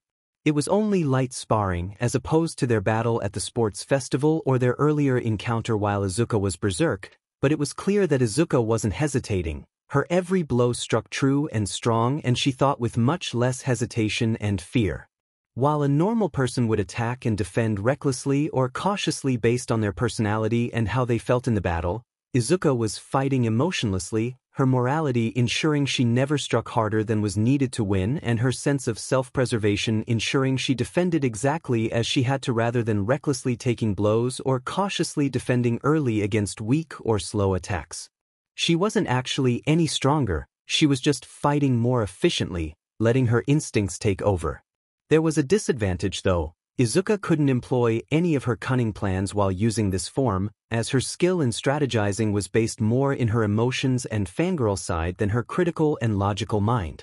Endeavor was able to fight Izuka to a tie, his raw strength enough to stand against her moderate use of One for All. Izuka wasn't going for the win, she was just training, so she ensured the battle lasted until both she and Endeavor were too tired to continue. However, there was another factor that Izuka hadn't paid attention to until now, experience. In an even fight, Endeavor would crush her. She was only able to beat him because her quirk nullified his own quirk and One for All allowed her to make up for the difference in strength and stature, allowing her to ultimately overpower him with raw force. But if Izuka kept her strength at a reasonable level and didn't add her flames to the equation, then even without his quirk, Endeavor could beat her. Even if she pushed her strength so it was a little bit more than his, Endeavor could use his advanced skill and experience to overcome the difference. Izuka smiled as she absorbed some of Shoto's flames while Endeavor gulped down an energy drink. I think I've got it, she smiled. I can fight now, but the way I fight isn't good enough, right? Endeavor smirked and nodded. You're right. You've got some skills. That martial arts style you use, the one with the kicks and fancy flips, is pretty good, but you still rely on overpowering your opponents. It's the same with Shoto, he said, beckoning his son to come and sit on the floor with them. You've both got power and skill, but you don't have the experience to use those aspects cleverly or effectively, at least not enough for a pro. I saw it in the sports festival. When faced with an opponent with skills you couldn't shrug off or effortlessly evade, you went all out in power, using that to compensate. You used big moves where smaller, more controlled moves would be more effective. Shoto hummed, like a doctor using a cleaver instead of a scalpel. It'll get the job done, but it's not as refined and might lead to more trouble if used recklessly. You got it. As a couple of kids in your first year, you're fine, but you've got a long way to go before you reach pro level. That's why after yesterday, I decided to focus on Midoriya first today, as once her hesitation problem is stripped away, her biggest flaw is the same as yours, Shoto. Observe. Endeavor ordered, walking over to a pair of iron mannequins. With a roar, he blasted the first with a massive burst of flame, keeping it up for several seconds before finally stopping. The mannequin was glowing white as it melted and slopped to the floor, much of the surrounding area covered in ash and soot. That was an example of you two and your powers, strong, but unrefined and uncontrolled. Now see how a pro does it. Endeavor declared, focusing the same amount of flame as before into a powerful heat beam that blasted a hole right through the CST of the second mannequin. Do you see the difference?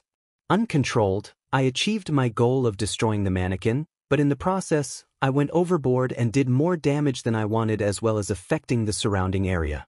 But controlled, I was able to achieve my goal much faster, with less wasted energy and no excess damage to the mannequin or the surroundings. Endeavor smiled with satisfaction as he saw Izuka fitfully writing everything he said down, her eyes sparkling. Shoto was watching his father with wide eyes, and for one appealing instant, Enji Todoroki thought he saw actual pride in those eyes. Riding high on that adrenaline, Enji grinned wider and got to his feet. Let's go eat lunch. Then we're going out on patrol, he announced, causing both teens to cheer and follow after him. Enji Todoroki decided in that instant that he had been right to try and change. The respect of his son and the daughter of All Might was now his, fledgling as it was. Maybe in the future, he'd be able to fix everything. It would be an impossibly long journey. 20 years of steady indifference leading to abuse wasn't going to be healed quickly or easily, but the man at least wanted to try. Maybe then he could finally face Rei again. Until that day came, he would continue to change and watch over his son Shoto, ensuring the boy grew up to be a better man than his father.